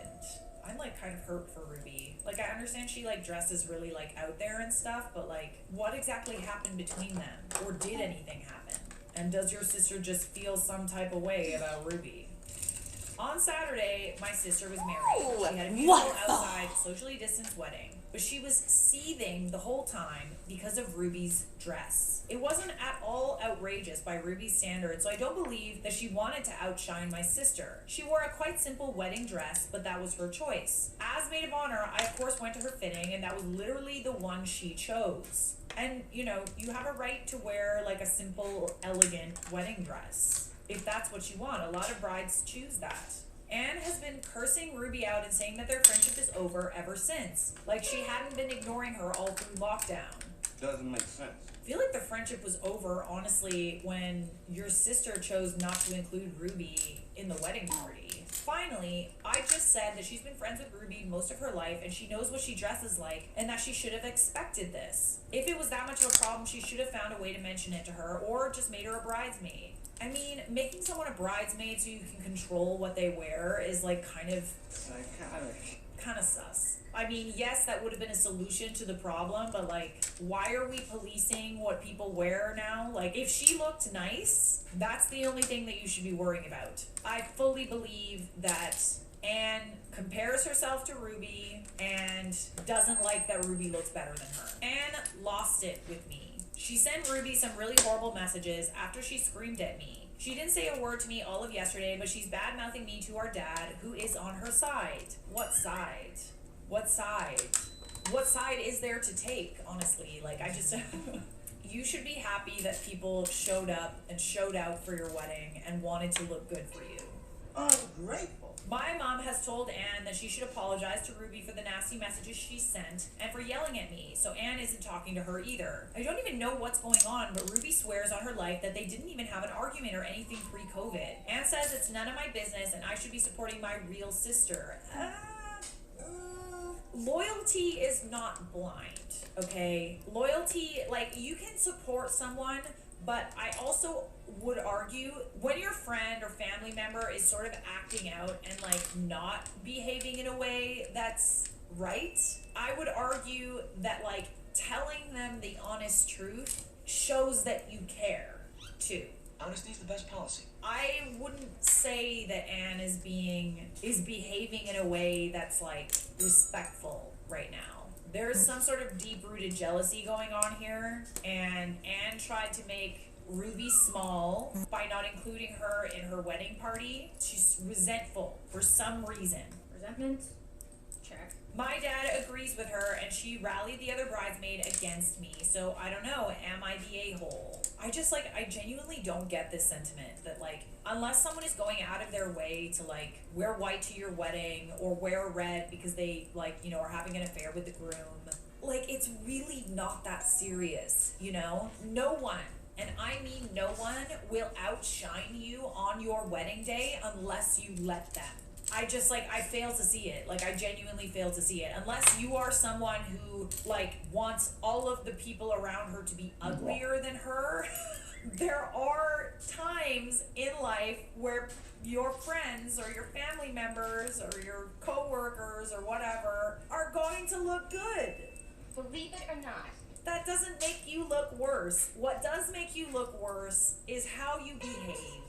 Okay, to clear some things up, Ruby didn't wear a wedding dress or anything really outrageous. It was dark red, it was a bodycon dress and a satiny material. There were lots of people in form-fitting dresses, the bridesmaids were wearing them, and she didn't look out of place. Edit again, some of you are ridiculous, assuming the absolute worst case scenario, it wasn't a spaghetti strap dress that barely covered her butt. It was an appropriate length and had long sleeves. Let's just get that out of the way. If this needs saying twice, the bridesmaids were wearing bodycon dresses. So were many other guests. It wasn't a particularly traditional affair. No one was offended by our figures. Ruby's dress didn't massively stick out. Ruby is very attractive. She always has been, but I never thought it was an issue for Anne before. Ruby and Anne had been best friends for 25 years. They didn't grow apart or anything. They stayed in constant contact even as adults. And then Anne suddenly wasn't talking to Ruby anymore. My mom and I weren't trying to be controlling. We were worried. We assumed that something really bad happened for them to cut contact overnight. When Anne refused to talk about it, my mom was only more worried because she's normally an open book. I don't love Ruby more than Anne or anything like that. The only reason I'm so close to Ruby is because Anne used to be so close to Ruby. They were basically inseparable, so I grew up tagging along after both of them. Of course, I love Anne very much. I just think she's being unreasonable in this situation. Ruby was always going to be at the actual wedding. The phrasing was bad on my part. When my mom was suggesting that Anne invite Ruby, it was to wedding prep things, like dress shopping. And lastly, I don't know if Dave, the groom, has feelings for Ruby. Quel scandale. I've never thought that. They've met many times and there's never been any signs that he does. I definitely do not think it's an affair, because then surely my sister wouldn't want to marry Dave and neither would want Ruby at the wedding at all. Ruby doesn't have a history of going after Anne's boyfriends or crushes. Something happened. Something happened. I wouldn't be surprised if it was related to the groom making some sort of comment, telling Ruby she looked good or something. That would be crazy. But let's get to the update. Based on some of the advice I'm receiving, I was going to tell Anne this morning how much she means to me and that I'm there for her. But she's seething again, so I'm not trying to. Dave asked if I could talk to Anne because they've also apparently had a massive fight because he tried to defend Ruby on the wedding night. He asked me if I could explain where he misstepped and how to make it up to her. This is the first time he's ever asked me for help with their relationship, so he's clearly at a loss. I said I was just as confused, and we didn't even know why she wasn't in the bridal party, so he should just try and talk it out with Anne. This is where things get weird. Oh, God. Dave said the reason Ruby wasn't in either wedding party was because he wanted her as a best woman, and Anne wanted her as maid of honor. But Anne wouldn't budge and said they should just drop her from both parties to be fair. Okay. He said that she explained it to Ruby, and that's why they had a fight, because Ruby wanted to be included. I said okay and just hung up, but the more I think about it, the more confused I am. If they had a massive fight about Ruby being maid of honor, surely Ruby would remember. Also, I don't know why Dave would want Ruby as his best woman when, to my understanding, he only met her after he started dating Anne. I really am taking your advice to not meddle to heart, which is a nightmare because now my curiosity is totally piqued, so I won't bring it up. It's possible that this is all I'll ever know, and this will bug me to my grave, but I made a vow to not push Anne anymore. Thank you everyone for your comments. Thank you to all the Not the A-hole people for reassuring me I'm not the one acting crazy. Thank you to all the helpful You're the A-hole, everyone sucks verdicts that helped me see how I could change my behavior in the future to be a more supportive sister. Reading the posts, it's kind of like, to some degree, I get her not being the a-hole, but I also get some of the people that are saying, like, I mean, you shouldn't have just told your sister that... Well, obviously your friend looks better than you. You know, I think in a situation where someone could be feeling insecure about that, even if they're being incredibly unreasonable, you could say, like, you looked incredible. Like, you looked absolutely amazing. I don't know where this is coming from. Like, I barely even noticed Ruby. It's kind of stupid. Anne is being silly. She's being silly. We don't really know what happened. Was it fair to tell her that, oh, well, like, obviously she looks better than you? I don't know. With the context of Anne kind of behaving weirdly, maybe it makes sense, but at the end of the day, I do genuinely feel like this is really a silly thing to be upset over on your wedding day. Truth. The fact that this is even a problem is really, really silly. Like, now, instead of being happy about her wedding, Anne is just somehow so fixated on the way that her friend looked at her wedding that she can't even enjoy this momentous occasion. That's not good. It's really silly, and she's doing it to herself. I hear a yakety sax while reading your post. Was the wedding held under a huge red and white striped tent? Were there elephants and jugglers? Anne sounds like the ringmaster of the show, not the a-hole. Making Ruby a bridesmaid or maid of honor would have been the obvious solution here. Then Anne literally would have been able to dictate the dress code. The fact that Anne is seething over some faux dress gate during what should have been the happiest time of her life does not bode well for her marriage. Where's the groom in all of this? If Propel yourself into summer with Old Spice Poseidon Body Wash. See you at the barbecue. Fucking commercials. Want the fastest working GLP-1? No. For half the price? No. Rome now offers FDA-approved weight loss injections cheaper. So you Oh, can see weight thank loss you. results faster. Just what I Lose want. 20% Toxic of your weight with the chemicals. formula from Eli Let's Lilly. inject them directly Then into it's my not face. one, but 2 hormones to work harder. Yeah. Weight loss faster. Confidence higher. Price cheaper. See if you qualify. Oh, discount. Co/YouTube. Chemicals straight to my face. Fuck Just a- yes. Digital calendar lightening my mental load makes it worth every penny. I wasn't fully convinced the Skylight calendar. If this is what the honeymoon looks like. Oh, jeez. OP responds, it's a groom, I guess we'll call him Dave. I didn't mention it because he's basically staying out of it. He's met Ruby quite a few times since she and Anne used to be so close, but obviously he's not going to take Ruby's side since Anne is his wife. I imagine he's bored of hearing her rant about it by now, but that's it. Not asking Dave to side against his wife, the latter of the whole for better or for worse thing seems to apply. But still, Anne letting herself get worked up over this means the shine of getting hitched can't be all that bright. Lots of brides aren't the dressiest at their own weddings. Who cares? They're the bride. It's not like Ruby rolled in wearing a white dress veil and carrying a bouquet of Kaya lilies. That just goes to my point. Like, it doesn't really seem like Ruby wore anything to upset Anne deliberately, so maybe the feedback of like, dude, you're kind of being a little nuts is warranted here. But we have an update. Update 2, I'm even more confused. Dave called me 30 minutes ago asking me in a very angry tone of voice if any of his groomsmen behaved inappropriately toward me. I asked what, and he said again. I could hear Anne in the background shouting something.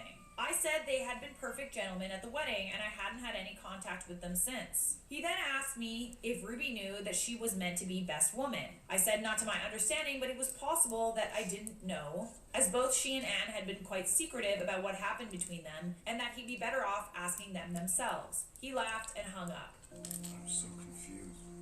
Okay, Anne really gotta, like, be honest here because this is getting annoying. Like, I bet you anything she's not being honest because it's something embarrassing. Ruby has texted me asking what's happening and if I knew about the best woman maid of honor thing. Just now, I got a message from one of the bridesmaids saying if Dave calls me, I shouldn't answer him. Anne is on the phone with my dad, screaming, it sounds like. I have no clue what's going on, but I think somewhere in this mess is the truth of what actually happened. Everything seems to be exploding. I now think that the bridesmaids, or at least that particular one, are involved. And if things keep happening at this pace, I think I should eventually find out what in the flying is happening. I'm just as confused as OP. This is a clusterfuck, for lack of a better word. What a mess. Update 3. There has been a lot of shouting and tears today. Honestly, I'm exhausted, but so many people have commented for the update, so here it is. I'm still kind of in shock. Anne has been lying to just about everyone. The story is very complicated and long. He's over here. This list is actually what I use to wrap my own head around it. It's all the facts I have in chronological order. I'm gonna need a sip of water for this one.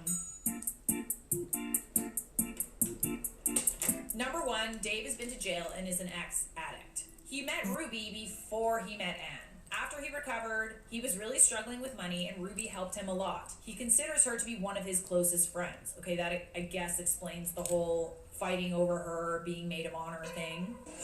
2 years later, Dave was doing well at his job and was much more stable and functional. Around this time, Ruby introduced him to Anne. 3, Anne was very reluctant to have a relationship with Dave because of his past, but she had strong feelings for him. Eventually, they began dating, but she was still ashamed of the person he used to be. So she told us they met over a dating app. Dave consented to this at the time. 4, as Dave became more comfortable with himself and their relationship became more serious, he told Anne she needed to be honest with us about his history. She agreed to tell us, but she didn't.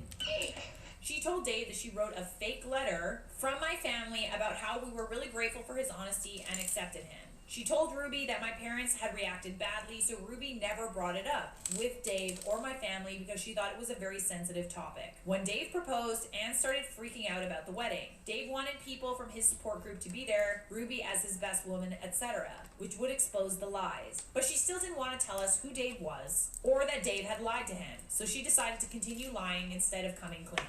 That's an insane web of lies. So, Anne pretended to be really upset that she couldn't have Ruby as her maid of honor, so she could make the argument that she should be dropped from both wedding parties. She told Dave that she had explained her decision to Ruby, and Ruby had taken issue with it to keep him happy. In reality, she knew that if Ruby knew she was meant to be best woman, it could easily get back to me and my mom, and then raise questions from us about Ruby's relationship with Dave.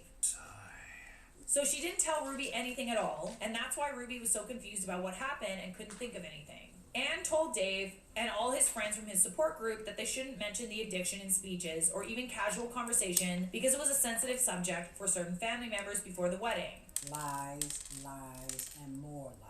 She told bridesmaids, significant others, many lies about Ruby. She told them that she had the habit of causing scenes, that she was going to try and sleep with the groomsmen, that one of them was an ex-boyfriend of hers that dumped her, that she would get way too drunk. Essentially, she painted Ruby as a disaster waiting to happen so the bridesmaids wouldn't like her, and also so that they could keep her away from certain people, specifically the ones that also knew Dave at the wedding.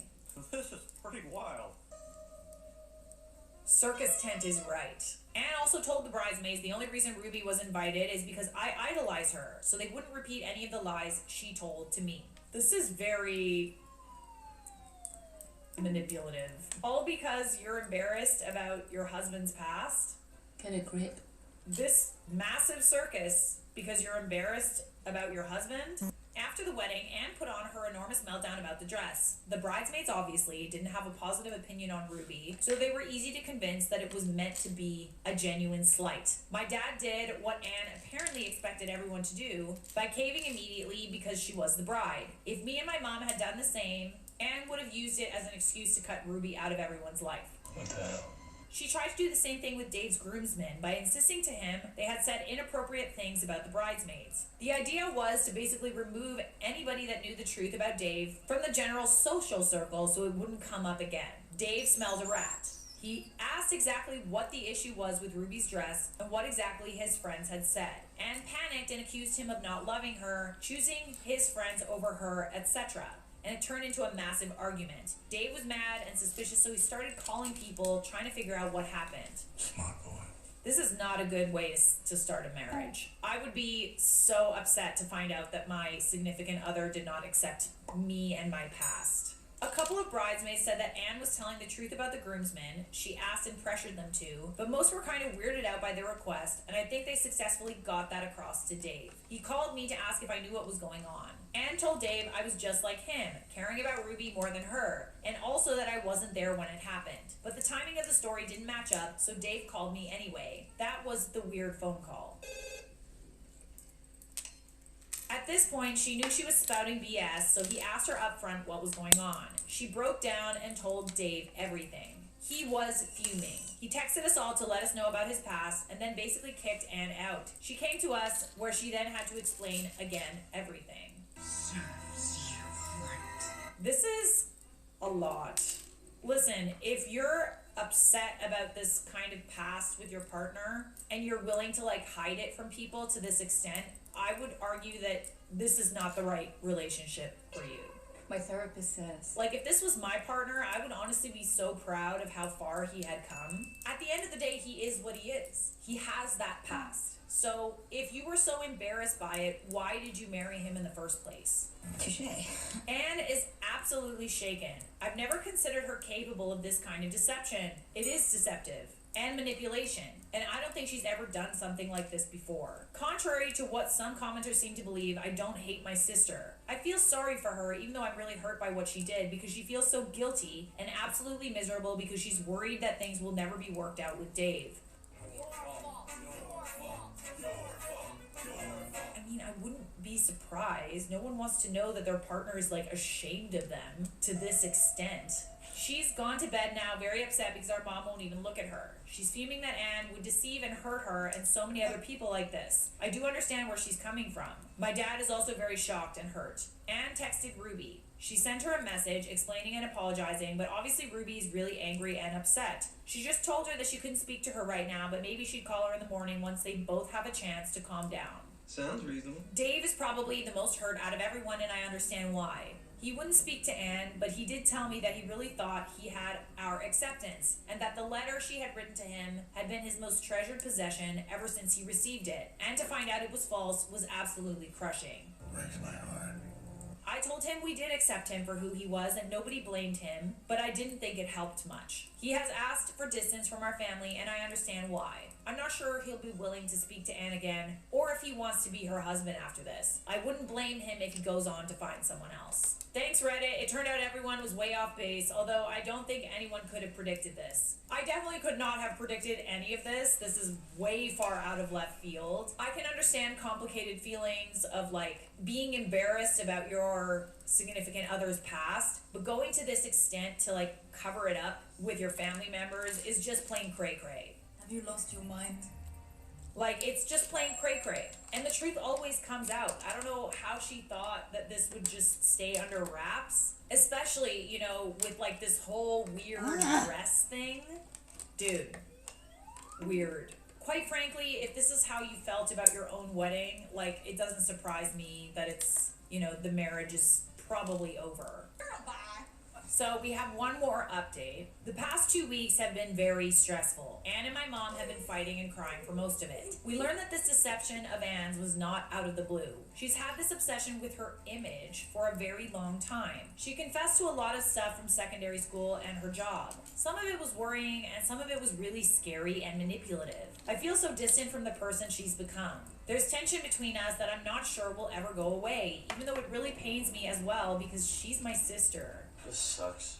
Ooh, okay, so the lying seems to be a little pathological, perhaps. Skyscanner searches billions of prices to find epic travel deals. Have you ever heard of 1-800-GOT-JUNK? Oh yeah, the junk removal company. All you have to do is point. Taxes was chasing updates and getting nowhere. Oops, sorry. Now Taxes is a TurboTax expert. I just got my latest donation. Oh, no, not the stinky vagina lady again. Fuck, I hate this commercial. Once my dad heard of some of the revelations, he decided Anne should go to a therapist. Anne really struggled against the decision, which led to a massive fight between her and my dad. I've never seen my dad so angry. Neither has she, which is probably why she eventually agreed. The therapist is supposed to help Anne process her emotions after everything that's happened, and also hopefully get to the root of her problem. Roots.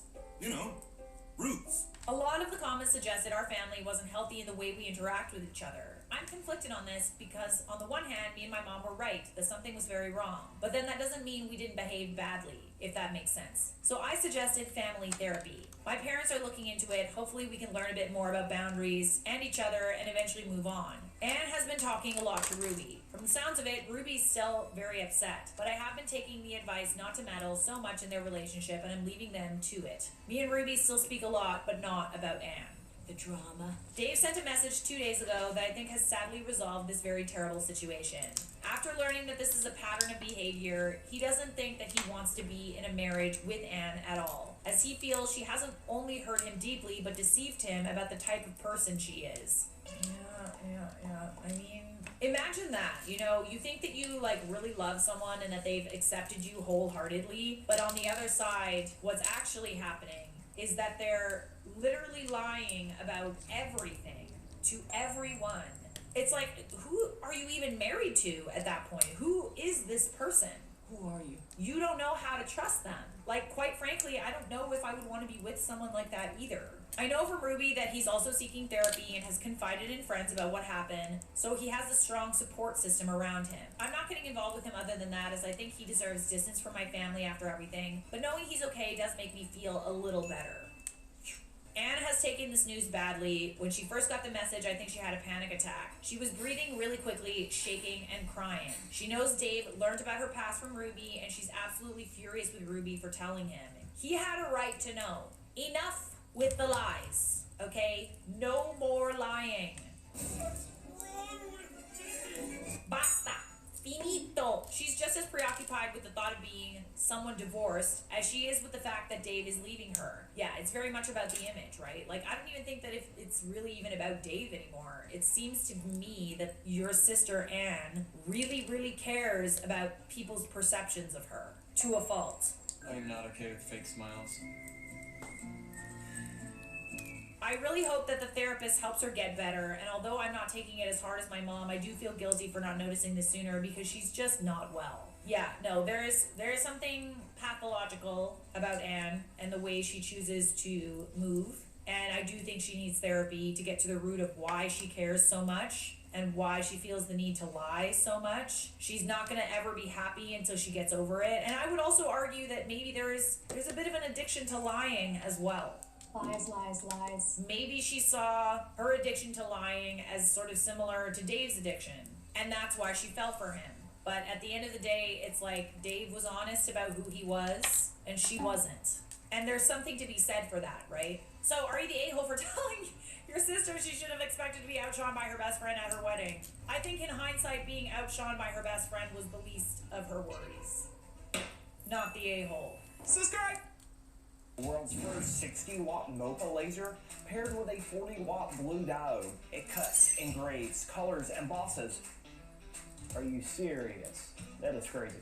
2 seconds. But this thing is crazy power, crazy fast. You can cut deeper, you can engrave deeper. That's incredibly precise, especially on small, round objects like these. There is no layer of soot. It's perfectly clean. There is an incredible amount of detail on it. It really has a lot of depth. All the different colors going on here. It's awesome though, right? That black is just, it's a showstopper. I can say it's a seriously capable machine. The increased power, improved camera accuracy, and ability to handle both fiber and diode tasks in one unit really opens up a ton of creative potential. If you approach this with the right heart, I promise you, you can make a lot of money.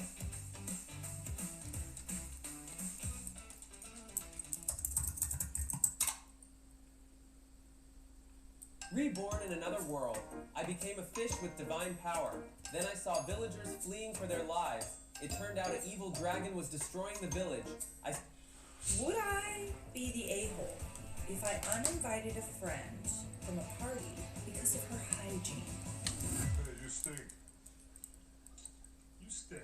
Hey everybody, welcome back. I have concerns already. My friend Addie has always had a slight smell. She lives a bohemian lifestyle. She doesn't always have a reliable place to do laundry or shower. She's a fun person to hang out with, so I just accepted it as one of her many quirks. Is she like homeless? Hi, my name's Abby. This is my self-converted Van Juniper. However, within the past 8 weeks or so, the smell has become much worse. It's an intense, musty odor that fills whatever small space we are in and sticks to any cloth she comes into contact with. Okay, let's think about it this way. If you were a teacher and there was a child that you were responsible for, and the kid's hygiene became increasingly a bit worse, do you think that that would be cause to kick the child out of your class? Or would you ask the child and the parent what the frick is going on? For example, if Addie sat on my bed, I'll have to strip the sheets to wash after she leaves, or the smell will stay in the room. The last time she came over, my housemates complained the smell drifted all the way downstairs from my room. Now that Addie's problem is affecting other people in my life, I have to acknowledge it. Because the issue got worse within the past few months, it could be signs of a health issue, physical or mental, I agree. I don't know how I could ever bring up the smell with Addie herself. How can you broach a subject like that without embarrassing the person?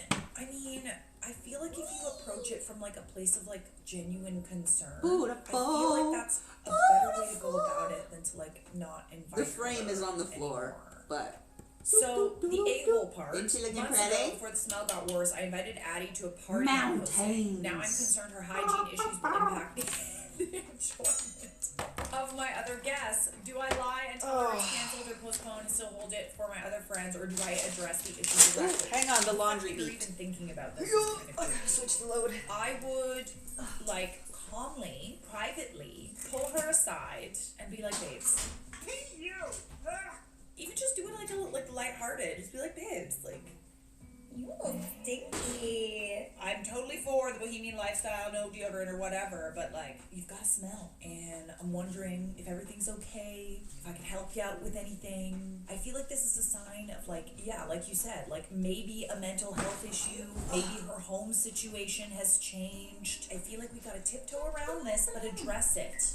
And yeah, you're kind of an a-hole, I'm not gonna lie. Like, this is kind of mean. Reddit also said, you're the a-hole.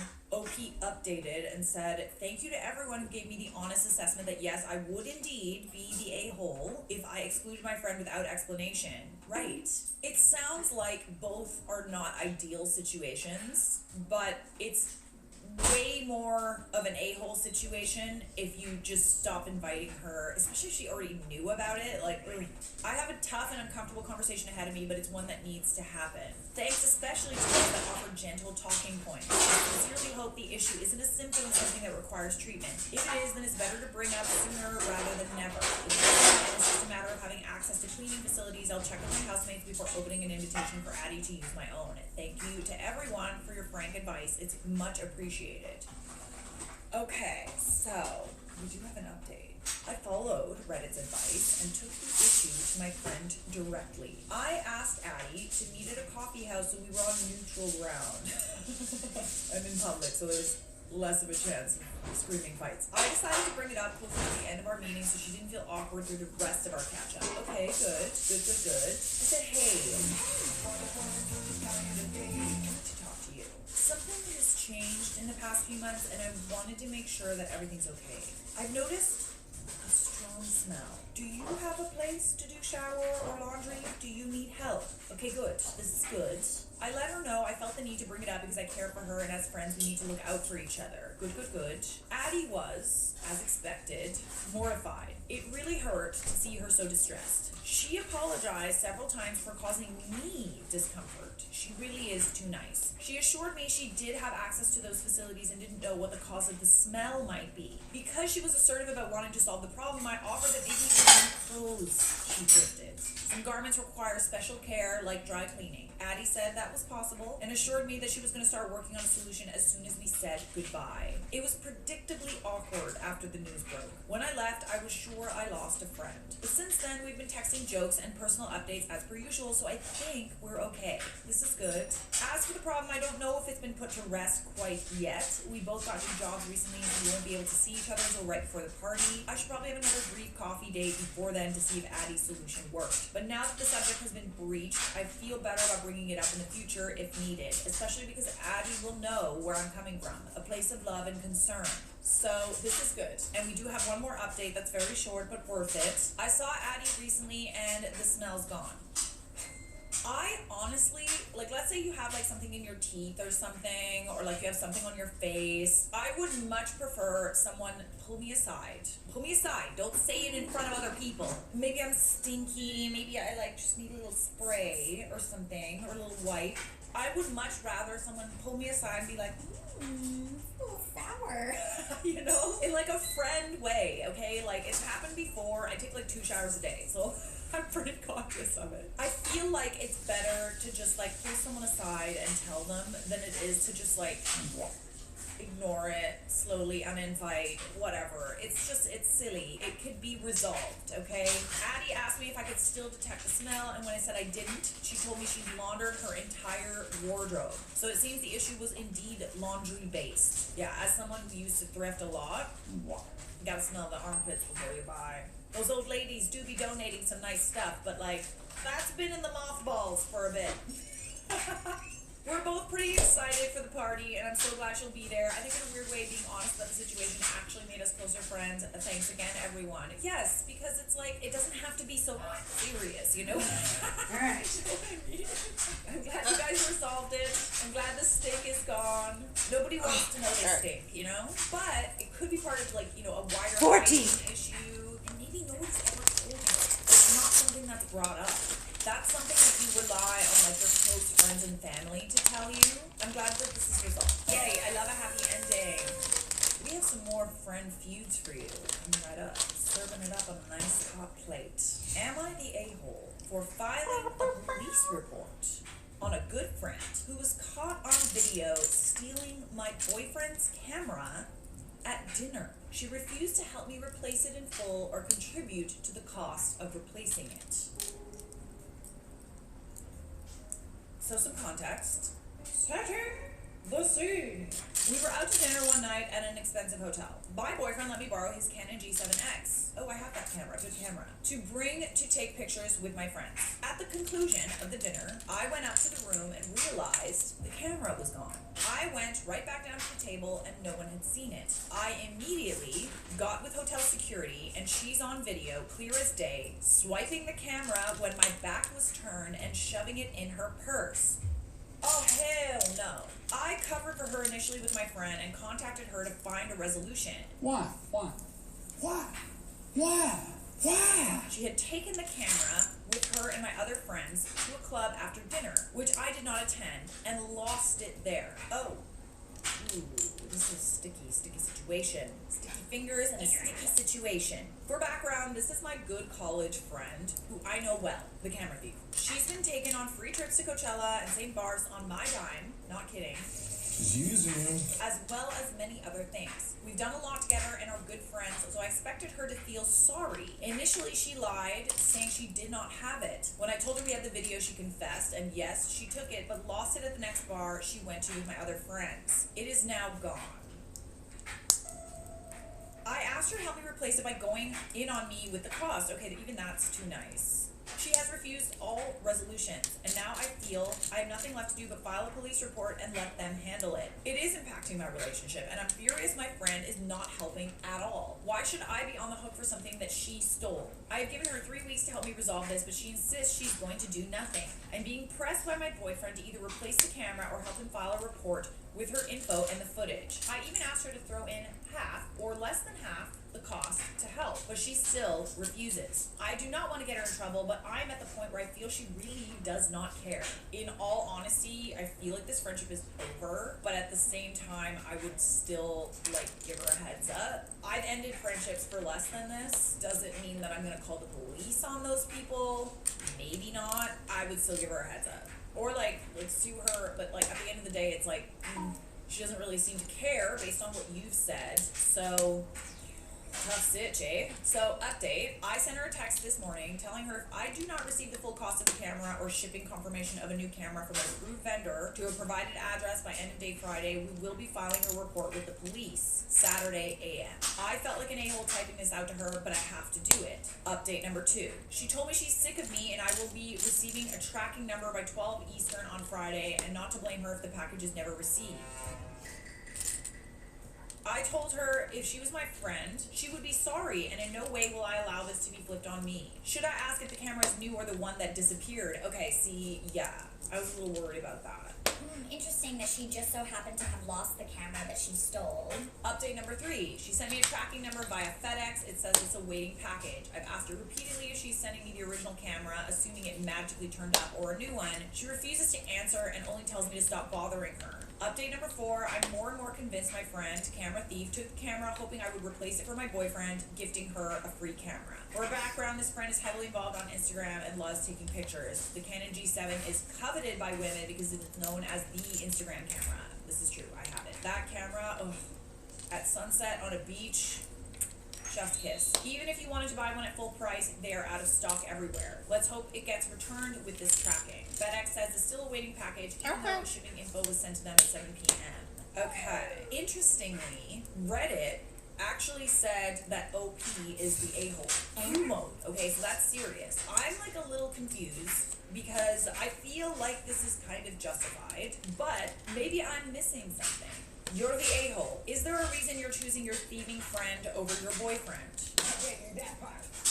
She's made it clear she's not your friend and that she's not going to make this right. The police report should have been filed the moment she said she wasn't going to pay for it. If I was your boyfriend, I would be reconsidering the relationship with you over this. You're really dragging your feet to make this right. Get the report made and replace his camera. Okay, interesting. I mean, yeah, fair enough. But, like, I get having reservations about, like, possibly putting someone in jail. I guess she doesn't really seem to care about you or the fact that she stole from you. So maybe people are right here. Like, maybe it's like, this is your boyfriend's camera and you're kind of dragging your feet. I think it's fair because it is extreme to go to the police, but I feel like it's warranted in this situation. So OP responded, this is how I'm starting to feel. You are right, and thank you for the honest words. Why did you let this drag on for so long? I would have told her she needs to replace the camera immediately or I'm filing a police report. That would have been the first conversation I had with her. She was literally caught on video stealing from you. You never should have covered for her and let this drag on for so long. You've been an a-hole to your boyfriend this entire time. Okay, yeah, fair. Someone who steals from you is not a friend. Think about why you're okay letting your friend steal from you and your boyfriend. You even offer to cover half the cost of the camera. I do agree that that was like, we don't need to do that. Is she an a-hole because she's a people pleaser? Maybe. And maybe that's why I didn't initially like jump to the whole, well, you're an a-hole thing. Because it's like I would probably do the same thing, honestly. Like, you're possibly putting someone in jail, giving them a record. I would think twice about doing that. But at the same time, it's like, yeah, that's not even her camera. It's her boyfriend's camera. You are responsible for the camera, but I don't understand why you're trying to negotiate with the thief. Lastly, your boyfriend shouldn't have to beg you to do the right thing here, replace the camera, and file the police report. I see why Reddit said you're an a-hole. Is it warranted? Is a-hole poo mode warranted? I don't know. She is being an a-hole. She's letting her people pleaser kind of mentality prevent her from being a good girlfriend. I'm sorry, I gotta agree with Reddit. Like, she's not the a-hole for wanting to like file a police report, but she is an a-hole for how she's handling this with regards to her boyfriend. You believe in students. We believe in you. Great teachers are made at WTU. Learn more at WTU.edu.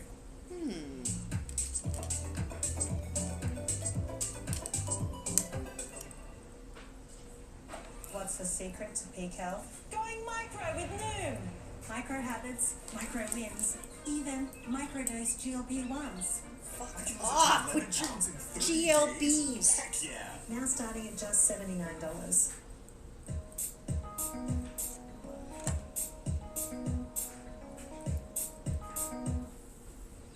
Little Spoon is built for your routine. And theirs too. Built for seeing the big... Ooh, this one sounds good. Ooh, tea. Okay. Am I the a-hole for refusing to reimburse my friend for a chair that broke under me? Horror in the corner. I, female 25, was at a friend's house for a game night this past weekend. with a group of about 6. Everyone brought food and drinks and we were having a good time. When about halfway through the night, I got up to use the bathroom. When I came back, I saw that one of the girls had moved from a chair to the side to my space on the couch. This didn't bug me as people shuffle around in groups, so whatever. The chair was an antique wooden chair that sat a bit lower to the ground with an added back and butt cushion. When I sat down, it immediately broke, sending me to the ground with the seat under me and arm frames falling to the side. Oh. But, like, how is that your fault? I don't get it. Everyone got quiet for a second before jumping up to help me. I wasn't hurt, just very embarrassed. For context, I'm a bigger girl, about 260 pounds and 5 foot inches. My friend, female 27, was very gracious and nice about it when it happened, accepting my apologies and telling me not to worry. Her boyfriend, male 29, said the chair was his grandmother's and it had fallen apart before and he was able to repair it. I was ushered back to the couch and game night continued. Ooh, this is like low-key. I hope this isn't going where I think it's going. Kind of sounds like it's going to the fat shaming territory. Fast forward to the next morning, and I received a text from my friend who let me know the chair couldn't be put back together, and that from her research it would cost about $250 to get a new one. But she'd let me know exactly how much when she found one. I'm sorry. You knew that this chair was a little sus. You knew that it had fallen apart before. If this is a prized possession, a family heirloom, so to speak, it really shouldn't be like something that we're trusting at a party with a bunch of people. Furthermore, what if OP had gotten hurt due to the lack of consideration about this chair? I need a lawyer, but this was on their property, and someone could have gotten seriously hurt. The audacity to ask to be paid back. Pretty nuts. No? I was a bit taken aback we're still going, and responded All right. asking why I would be expected to pay for a faulty chair. She said, well, yes, on occasion frames would become unattached and it caused it to fall apart, but that's not what happened this time. She sent me pictures of the broken chair, particularly a bent support and 2 other broken supports. It's an old chair that has broken before. She said the chair broke under my weight. Okay, also not her fault, and couldn't be fixed. And since the chair was an antique from her boyfriend's late grandmother, she wanted a new one for him. I responded that the chair is very old and had a history of collapsing. If they were concerned about preserving it, they should not have had it out for people to use. Literally, like, why is it out, like, at a party while there's people probably drinking? Like, this should be a chair that we put pants on, not people. Am I wrong? I don't think I am. $250 for a chair I sat in for 1 second seems a bit ridiculous. Yeah, I feel like they're using you to try to pay for a new chair. If it's so important to you, it was your grandmother's chair, is irreplaceable, then, like, why are you trying to replace it? You know what, you know what I mean? At this point, she seemingly got frustrated and said she loves me, but I'm her biggest friend. There it is. And that wouldn't have happened to anyone else. Well, it did happen, though, because it had happened before to someone who sat on it and it broke multiple times. She said it broke from your weight plopping down all at once, not because the frame was loose. And I think it's only fair you reimburse us for the chair since you're responsible for breaking it. Oh, no, absolutely not, no. Number 1, she's trying to swindle you, she's trying to fat shame you. We're done. You're done. Sniff, sniff. I'm still figuring out how to respond. Don't. I don't want to pay her for something I don't see as being completely my fault. I also think she's using this scenario to shame me a bit about my weight, which I find frustrating. My friends' opinions are mixed. A few are saying I should pay her and move on, even if it's not exactly my fault. One thinks it's my fault and I should pay up, and a few think she's in the wrong for asking and I should continue to politely decline. The one thinks that you should pay has to talk to her about your weight, and they kiki about it. If you had been hurt throughout this entire scenario, it would have been, like, very bad for her. This happened on her property, on her watch. She shouldn't be having, like, a chair that's been known to be faulty out and about for people to sit on. Like, that's dangerous. Okay, so interesting. The person who moved from the chair to the couch broke it. Because why move? I mean, like, we can dissect it as much as we want. Like, people move chairs all the time. It's not really a big deal. They move chairs to be closer to other people. But, like, I wouldn't be surprised if this person was like, this chair is kind of, like, not so good. This is kind of a squeaky, creaky chair. I'm gonna move. I'm so damaged. My initial reaction was, oh, they did that on purpose. Why is it that my first instinct went to, oh, she noticed the chair was broken and she moved so that you would sit on it and break it because you're overweight? She's not your friend.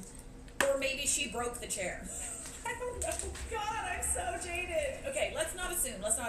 The person who moved from the chair to couch broke it. You were the fall guy. Literally, do not pay. These people are using you to replace a chair that was already broken. Literally. If a chair has a history of breaking, it's unsafe to have guests unknowingly sit on it. What if it breaks the way it usually does and the person sitting on it is injured? That's what I'm saying. Then it would be them. Like, you could reasonably, literally sue them. They literally left it out so they could get a new, not broken chair. Jerks. Yeah, no, this whole thing smells a little sus. I smell sus. I don't think OP should pay, but even if the argument is made that she should reimburse, it would be for the value of the chair and not a new replacement. Literally. Okay, so let's take this chair. So it has sentimental value. Supposedly. It's an old chair that has been broken more than once. Let's say you tried to sell it on Facebook Marketplace.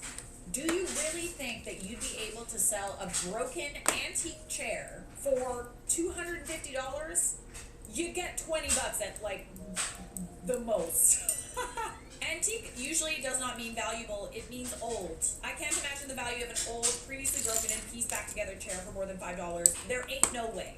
$250 is the cost of a new chair. Sitting in a chair that is out for guests is not something extraordinary. Most homeowners would be more worried about being sued than replacing a freaking known rickety chair. Plus, you have witnesses that heard them say the chair has been broken and repaired before. You would win a lawsuit. They know you. They left an old, broken, and repaired chair out for guests, including you. So obviously, they felt the chair was safe for all guests. I get it. They can't turn around and say, Oh, that it was only for a guest under 130 pounds and under. There was no sign on it after it broke. They didn't warn you about the chair. You could have easily been injured. Do not pay. You owe them nothing. Okay, it's decided.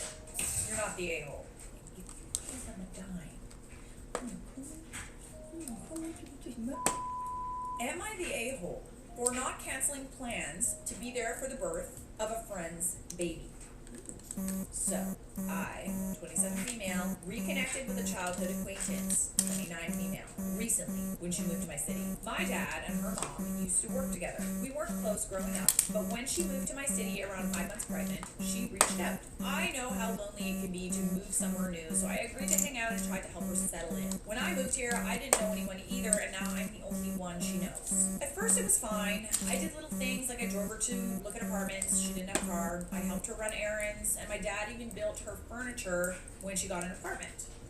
My dad came to visit me for the weekend and we spent it helping her settle in. Sounds like you've done her quite a few solids. She has no support system, the baby's dad is out of the picture, and she's unemployed. Not sure how she's funding everything. Okay. I genuinely wanted to be kind and supportive. I even introduced her to some of my friends and she was so rude to them and wouldn't stop talking poorly about them. Oh yeah, no, she wanted you for herself. But then things escalated. She started demanding I go with her everywhere. Doctor's appointments, grocery shopping, even to do nails. Ooh, she like had a crush on me? She started jokingly calling the baby our baby because I've been around so much. She'll say things like, our baby is craving fries from McDonald's, and beg me to get them for her. You sound like the pants in this relationship, I'm just saying. She even offers to pay me. She refuses to use meal delivery apps because she doesn't trust that they won't do something to the food, she says. This has been going on for months. Oh, this is a lot. I pride myself on being a pretty decent friend, okay? I also love that my friends are incredibly independent. We really don't need to be like this, you know? Because I'm not like this. I'm really not. I have been alone for so long that, like, it feels weird asking for help from people. Maybe that's a bad thing. I don't know. I've just been so independent. Even as a child, like, I was so independent. I do not like burdening people with things. I just do it myself. If you allow yourself to be someone that's a burden, this friend is literally already considering not being friends with this person. Fast forward, I'm a bridesmaid in my best friend's wedding and flying home to Puerto Rico for 4 weeks to help with the shower, rehearsal, wedding, and even organizing her closet in her husband's apartment while she's on her honeymoon. They don't live together until after the wedding. Okay, so it's not just plans, it's literally your best friend's wedding. When my acquaintance came over and saw me packing, she lost it. She said I never told her about my trip. She said she was counting on me to be there for the birth, which will definitely happen while I'm away. I leave tomorrow and she's ready to pop any minute. And even expected me to move in with her for the first month after the baby was born to help out since I have nanny experience. Oh no. Not only is she latching onto you, but she is relying on you a little bit too much. Why are you so obsessed with me? It would... When you do your grocery shopping at Smart & Final, you'll find low prices every day and savings in every aisle. Get everything you need for Easter and more, only at Smart & Final. Where else? New Dove Derma-Scalp System. For a flake-resistant scalp with more resilient, smoother hair. Want the fastest working GLP-1? For half the price, Rome now offers FDA-approved weight loss injections cheaper, so you can see weight loss results faster. Lose 20% of your weight with the formula from Eli Lilly that hits not one, but 2 hormones to work harder. Weight loss faster, confidence higher, price cheaper. See if you qualify at rose.co/YouTube. This digital calendar lightening my mental load makes it worth every penny. I wasn't fully convinced the Skylight calendar would be able to do it until I finally got one. Let me tell you, I can't imagine going. It would be different if this was like a friend that you have literally had your whole life, but you just reconnected with this person. This is way too much responsibility. It is hard to make friends as an adult. What really works is sort of like a gradual getting closer. Otherwise, it's just like, it's too much, you know? Like, people are busy, people have lives, we're adults now, we have priorities. You know, this like mutual sort of like, Hey, like, do you want to, like, come to this party? and then it eventually becomes this like, Hey, like, do you, like, want to hang out? Like, what are you up to? and then it's like I really like you. Do you want to come to my wedding? It's gradual, you know? Like, it's not this like, all of a sudden we're besties because you haven't earned it yet. And I understand that she doesn't have a support system, but I think she's relying on OP a little bit too much. She also told me she was planning on me watching the baby on days I work from home, 2 days of the week. No. I told her I wasn't canceling my flight or shortening my trip, and now she's furious, saying I'm abandoning her and the baby. You're not really abandoning her. You've literally been there for her up until the point where you had other priorities. I'm all they have. She's definitely holding that over your head a little bit. She's posting about me on social media, saying I betrayed her. Her mom, who's in our state just 4 hours away, is commenting and encouraging her. Where's her mom? Where's her mom through all of this? Look at how pretty it's getting. Her. Like, if she's so okay with it, then it's like, so what? Your daughter's about to give birth. Get over there. Get I told over my mother here. about this, and she said I was a bad friend to leave her and her baby when they need me. But she agrees moving in is a lot, but I should be there during the birth and only travel for the wedding. I think at this point you're sort of like making a point. I don't know if all of this is your responsibility. It kind of sounds like she's overplaying her hand quite a bit. Only travel for the wedding and come back for help with meals, etc. Why doesn't she help then? Everybody's so high and mighty until it comes to like them actually helping. Oh, you should help. You should do this. You should do that. Then you do it.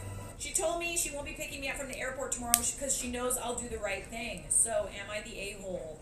No. I think this is a matter of this friend is sort of demanding a little too much from you, and this is a boundary that you are setting. Don't listen to people who have issues setting boundaries. If you had known this person for longer, or if she didn't really ask for help all the time, she was the type of person to like be a little bit more independent, maybe you would feel more inclined. I'm just trying to rationalize why everybody feels this way, but at the same time, it's like, it's really not OP's responsibility. It kind of sounds like this person is looking for a daddy or a mommy for her baby.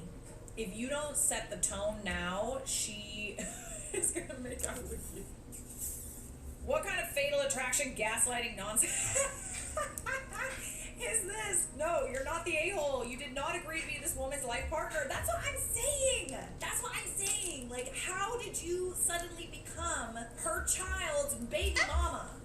You did not agree to be her live-in nanny for the first month. You did not agree to share this baby with her. I mean, do you really even consider her a friend? You are under no obligation to do anything for this woman, and it is absolutely insane that she and your mothers seem to think the fact you have helped her out in the past somehow makes her entitled to more help from you in the future. This is bizarre, and it's even more bizarre both your moms are supporting this insanity. Thank you, my mother said, and I quote, it's just easier to help than let her help. She'll be coming to you and like in no time being like, okay, yeah, she's like a little far.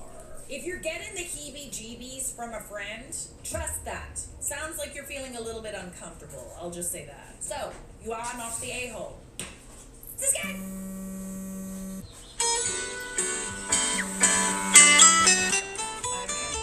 Hello. It's currently 12 p.m. At the moment it's 80 degrees Fahrenheit, with a low of 51 degrees, and high of 85 degrees. Looks like it'll be a sunny day. Here's the latest news from Google. Raghav Chadha versus a rift between Gatik MP and Kejriwal soldiers turns ugly. The showdown. Shut up, news. And no offense to Gus, dogs deserve the best too, right?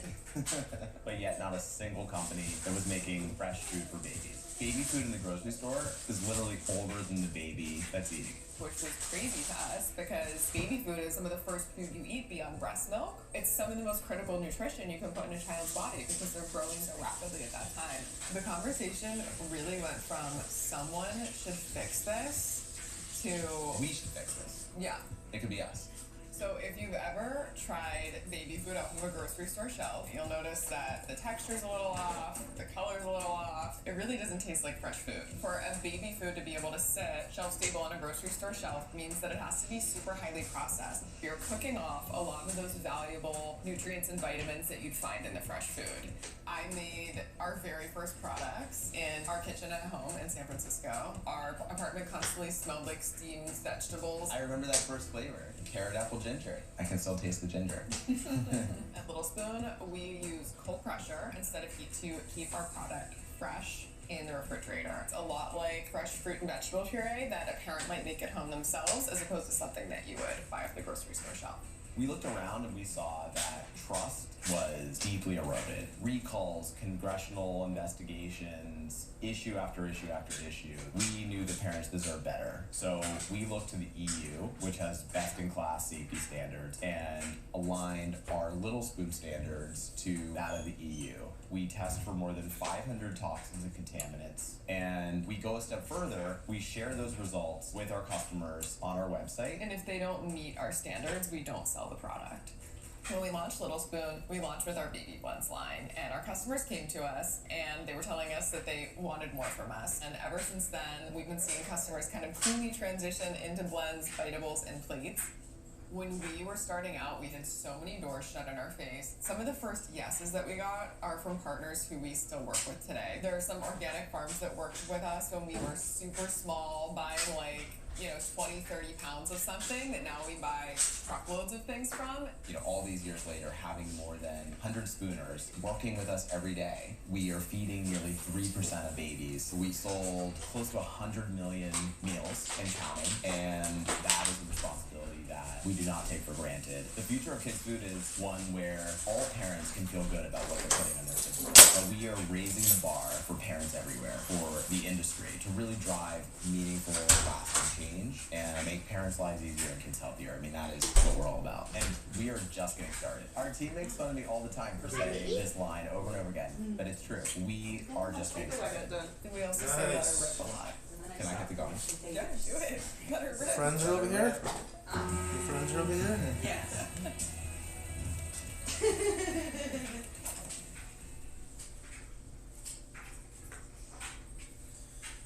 I've got shit on my mustache.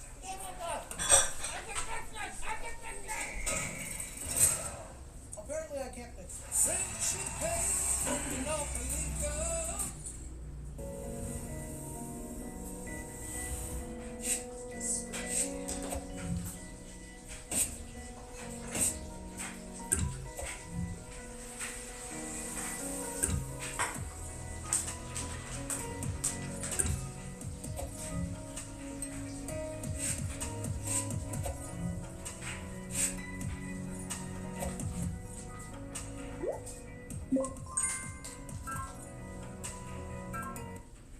This is some unhinged family drama that escalated a little too fast. Am I the a-hole for refusing to attend family functions now that my father's affair child is being invited to them? Okay. I, male 18, practically always had an issue with Sadie, female 17, who I've known since kindergarten. Her brother, 20 male, bullied me for 6 months when I was in first grade. Him and his friends bullied me and a few others, but I was his favorite target. My mom got involved and he got in a lot of trouble, especially when he was bullying younger kids. After her brother got in trouble, Sadie turned on me, and she's been persistent. My mom was in and out of each school I went to, making sure I was in different classes than Sadie, and that the school didn't let Sadie get away with bullying me too. She didn't stop. At least, she didn't stop until we found out my dad is her bio father, which was 10 or 11 months ago. Okay. I beg your pardon. Excusez-moi. So wait, you didn't know, but she somehow singled you out, and her brother singled you out. Yeah, that escalated quickly, which brings me on to finding out my dad cheated on my mom, and my parents are almost at the end of their divorce now. How's that? Dad has tried Well, it was a so sausage. hard to stop it when she was pregnant with me. Sadie's mom wasn't married, but she was with Sadie's brother's dad, and they got married when Sadie was 2. Sadie thought he was her dad too. Ooh. But he didn't treat her the same, and I've been told over and over to be forgiving and compassionate because the exclusion and verbal And the next one is that she got from her dad a little building made her lash out. and all the cherry blossoms. To some degree, I Look at my arm. understand that it's 16. children talk to their parents, but on the other hand, I also don't think it's a blanket excuse. I think it's entirely possible to have a hard home life and not take it out on others. Knowing from personal experience, I was panicked when I found out. I was thinking that my mom, but of all people at Sadie, he had to make. Yeah, I made it clear to everyone that Sadie might have a smile on it, but I would never be his brother, and I still hate her, so she can F off and leave me alone. So it seems that everybody else is kind of making excuses for how she treated OP, but has Sadie Damaged wood noted in understairs closet. Period.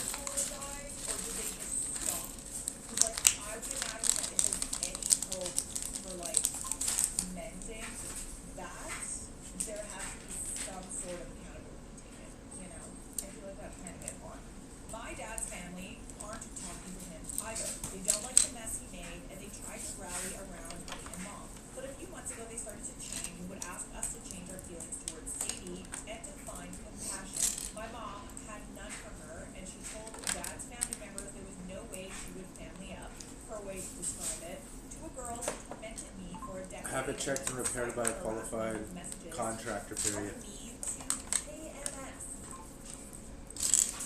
Ooh, that's not easily forgivable, I will just say that.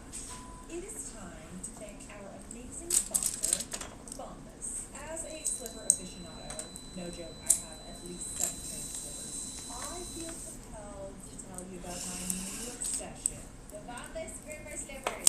I have been wearing these religiously for the last few days for scientific purposes, and I can tell you that the Bombas Screamer Slippers are the love child of a sock and a slipper. They keep your feet cozy like a slipper, but you can wear them to bed like a sock. Okay, maybe bad example. I don't know too many people that wear socks to bed. You can like Netflix and chill with them, you know? You can also throw them in the wash like a sock. The soft bottom feature means that you can wash them with the rest of your laundry. We love Bombas in this house. They are an amazing brand with a one purchase, one donated policy. They've donated 150 million clothing items to date, and every purchase comes with a 100% happiness guarantee. Upgrade your essentials with the comfort of Bombas. New customers get 20% off their first purchase. Just go to bombas.com/Charlotte Del Rey and use code Charlotte Del Rey, all caps, at checkout. I told Dad's family I wasn't willing to have a relationship with Sadie. I said I would stop them, but they shouldn't expect to see me where Sadie will be. They told me a million times she's my sister, and I told them she's dad's bear kid and a stalker, and I hate her. There's something about bullying that like makes me really like I'm just like I don't forget you ever. So I am probably not the best person to talk to about this situation, because if it were me, I feel like I would get a restraining order and make it so that I couldn't be within a certain vicinity of that person. Especially like it's one thing if they're like bullying, you know, schoolyard bullying, that's one thing. Cyberbullying and like making like threats like that, like is it a threat? It is kind of a threat, you know, like telling someone that you don't want them to be alive anymore. So I feel like kind of threatening, you know? If someone did that to me and I found out who they were, yeah, it's a restraining order, yeah. Family or not. I'm sorry, I'm feeling a little spicy today. And it's my first day back after my little break, and I'm feeling a little spicy. Spicy really people, you guys. I'm not forgiving! So I said Dad effing up, and making her doesn't change that. Sadie's first family function is going to be Christmas, and Dad's side are so annoyed I won't show my face even for a little while.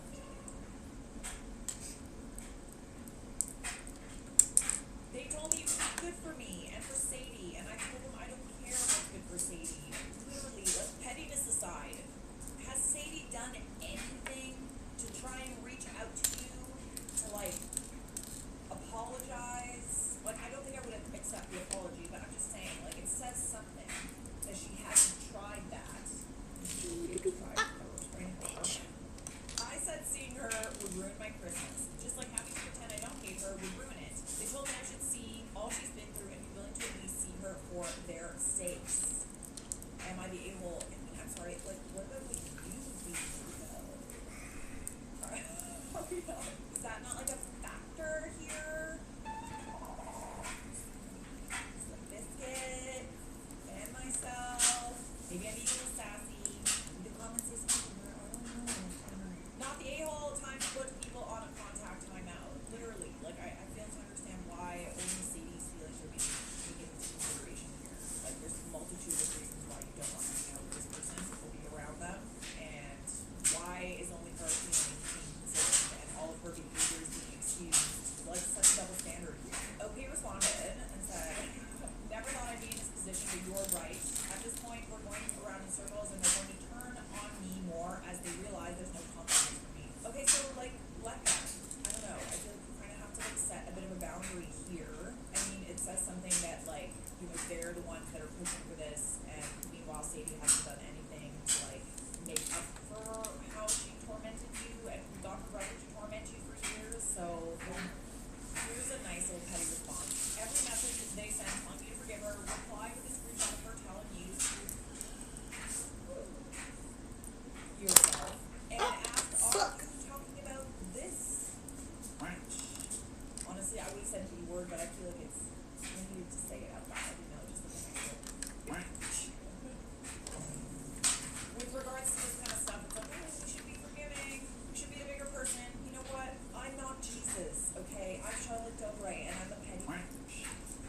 Forgiving is for the Lord. I am simply a petty bitch. At least I am today. I don't know what's going on.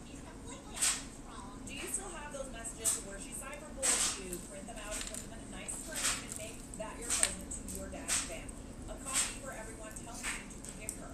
You are not the a-hole. Go spend Christmas with your mom and her family. OP responded, I sure do. A few of my cousins read them and even thought it was crazy for the older relatives pushing me to forgive and be Sadie's brother. It could be possible that they don't know the full extent. I mean, I think that's a great way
be lovely. I think that she will say no.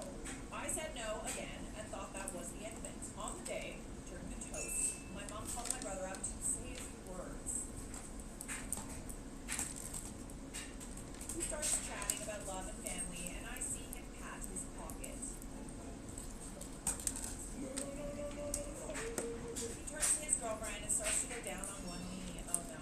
No. I stood up, walked over, took the mic, not yanking it, honest, and said, hey, we love you guys, but we're not doing this today. Let's please keep today focused on the baby. We'll help you celebrate properly soon. I promise.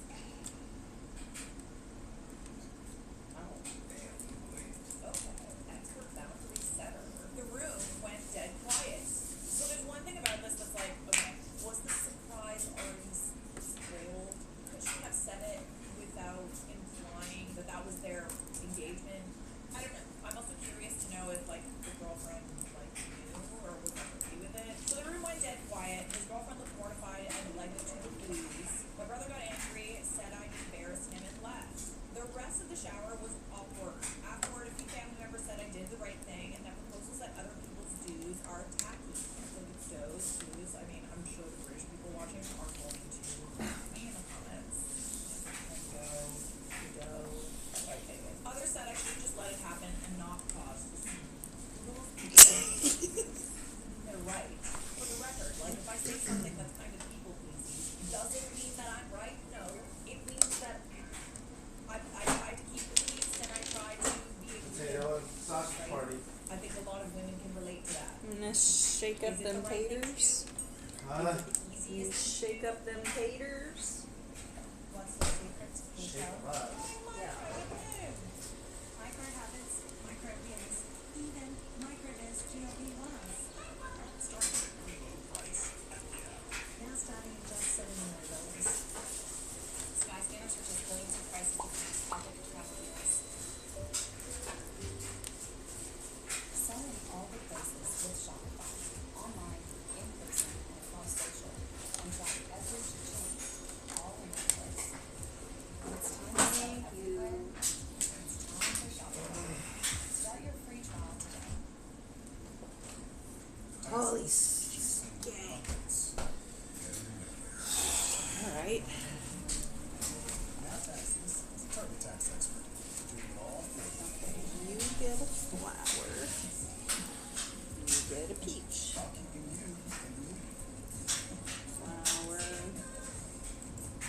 So you can keep chasing this feeling. Now this is taxes. You did TurboTax. But whether or not it's the right thing to What's the deal with fucking, what's it be called? aligned right. Verizon, risotto, which one? Yeah, That was But two. I actually would argue the right thing to do is Verizon, we're doing it after? Whenever you're ready. So that night, the family group chat blew up. My mom said I was controlling and that she cleared a surprise moment with the venue, as if that's the point. She cleared it with the venue. I mean, I'm sorry, but that was your venue, so why would it matter if they... Anyways, I said I'd already told them both no, and that consent matters for parties too. My brother said I ruined his big moment, and that his girlfriend had planned to fly her sister over next month. So this was the only time everyone was together. I'm sure you'll be together again in the future. What a dumb excuse. Why do we need everybody's families there for a proposal? Like, since when do we need everybody's family there? It's not necessary. I told him we all would have turned up for him whatever he asked. Yeah, literally, like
like propose at someone else's like life event. I feel like you only get like one big baby shower where it's kind of like a wedding where a lot of people show up, a lot of people from your family, your friends, and stuff like that. And then once you have like more kids, I just feel like I've never gone to like a second or third baby shower in the same family. I feel like it's one and then it gets a little like, okay, too much asking for gifts, you know what I mean? So yeah, I just feel like you're only gonna have one of these and you don't want to share it. And I don't think that that's too much to ask. I don't think you're the a-hole for taking the mic. I actually like admire you for doing that. I don't think it was necessary to send the invoice because it's like you didn't share. I feel like if you had let him propose, it would have made sense to send the invoice. But you shut that down, which you have every right to, and then you also sent the invoice. So I understand you feeling petty and stuff like that. It is literally what happened from the onset. He did kind of ruin your baby shower still anyways. But yeah, let's see what everybody else thought. Not the jerk. That is such a tacky thing to do. Also lazy. He could be arsed to come up with a romantic moment of his own. Frankly, who cares if his family's there? Why would that matter to the girl? Literally. I want to go talk to Verizon independently from her bitch ass. That's fine. My mom, yay. Like, no, I want to like go party and like go for drinks and like dance with my fiance and then like have lots of like beauty do and then maybe call the parents. You know what I mean? I just yeah, it's weird. Like it's more important to him his family see him propose than to make a good proposal for his girlfriend. I feel like if you go and ask around, most women, In my what a opinion, good she's a proposal would be. fucking I liar. want his family to be there isn't going to come up 99% of the time. Completely agree. Like without a doubt. And then like, what? hit the nail on the When we head. find I out think what most they women say, would rather a romantic Then we moment establish than that, yeah, trying to you're right. we establish what they say, and then we figure out what the game plan is from there. Like we're gonna tell them what happened. You're getting a divorce. You need to get your own line. You got your friend roped you into fucking going with her. She's been stealing your money. She's not paying the bill. You want to pay your phone off and take your line off of her shit and have your own line. Yeah, I mean, it seems like most people in the comments That's what it is. So, fair enough. Am I the a-hole for shutting down my brother's proposal at my baby shower and then sending the bill? No, you are not. Would I be if I wore my engagement ring to Christmas dinner just to spite my sister? This is from the Charlotte Over YouTube subreddit. Congratulations to our Potato Queen and Potato King for tying the knot. From my family to yours, we wish you a world beyond of happiness. Oh, that is so precious. Same to you. Hello potatoes. If any of you have read the post from me, then you may know a bit about my sister-in-law. We'll call Kelly in this post, so please excuse any repetitions. This year, my mother-in-law is inviting the entire side of the family to a dinner on Christmas Day. It should be around 20 people without our family of 5 joining. Let me start by saying I do not want to attend. Leo, my partner, and I are on shaky ground with a couple relatives due to past boundaries being crossed. Plus, we have a newborn, 3-month-old male, who is fragile due to being born premature. So we were going to sit this one out. An option his mother absolutely denies is a possibility. I feel like that's a very valid reason for not wanting to like go to any event. Sylvania. It could be like, especially like during Christmas where people could be sick and like people would be like touching things, you know. I was really on baby, but I guess we're not accepting that. Another big issue, as you can probably guess from the title, is his sister, who will definitely be in attendance. She has a growing list of offenses that his mother continually makes excuses for or completely overlooks. Some of those bigger offenses in chronological order are 1. Giving me the cold shoulder / silent treatment at every family event ever since Leo and I started dating. No one knows why this started and she refuses to give any reason. It's always interesting when they give you the cold shoulder, especially like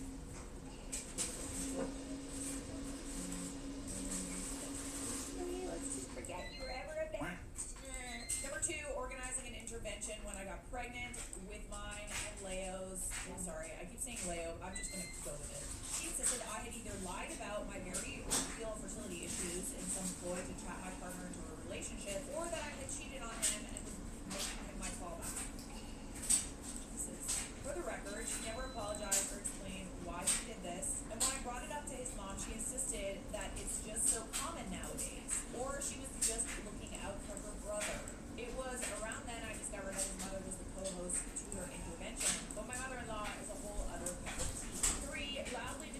Noted at lower floor, period. My son, who's nonverbal, is autistic, and that Leo and I weren't seen to his needs. For reference, he has been tested multiple times and does not meet criteria for autism, but we would be fully supportive if he's ever diagnosed. The accusation didn't bother me. I explained calmly we are working with multiple doctors and going to speech therapy to support his speech delay, but she scoffed and said that wasn't enough.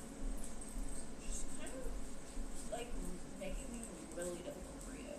Just saying, I would like not really want to be around this person either. Lower floor. Number 4, after finally witnessing it himself, Leo stood up to her about how she treats me and our children without cause or provocation. She played the victim, insulted me, insisted I was misinterpreting her, and that she's just warming up to me in her own way. We've been together for 8 years. Oh yeah, no. I feel like the warming up stage, like if you're going to be protective about someone, it's like initial instinct to be, like especially as like a sister, to be protective of your sibling. I feel like after maybe like the first year, maybe even sooner, honestly, you're just being a bitch. You're not being protective, okay? We've been together 8 years. He told her we would go low contact with her until she apologized for her behavior and agreed to treat us and our children with more respect and love. Last weekend at dinner with my mother-in-law, Kelly was on the phone as we walked in.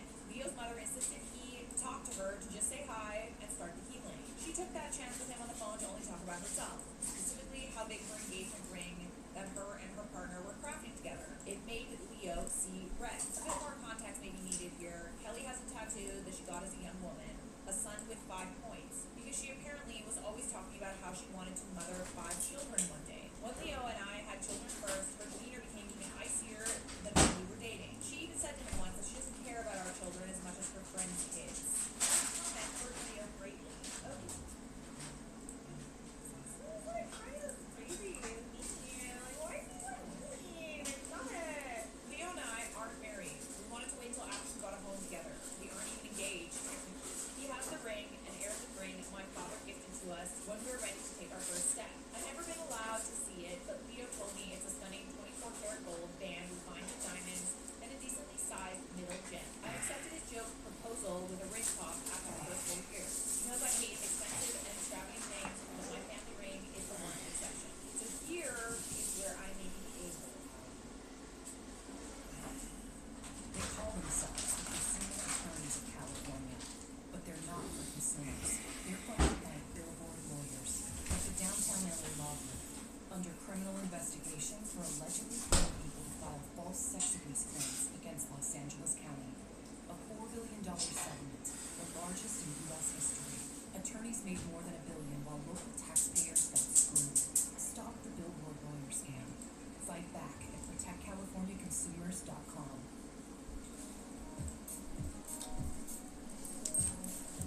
I'm making food. It's going pretty good. There's 1 bag left, I canceled all my food. but there's still so many cherry blossoms. So yeah. That's it for now though. I want to eat.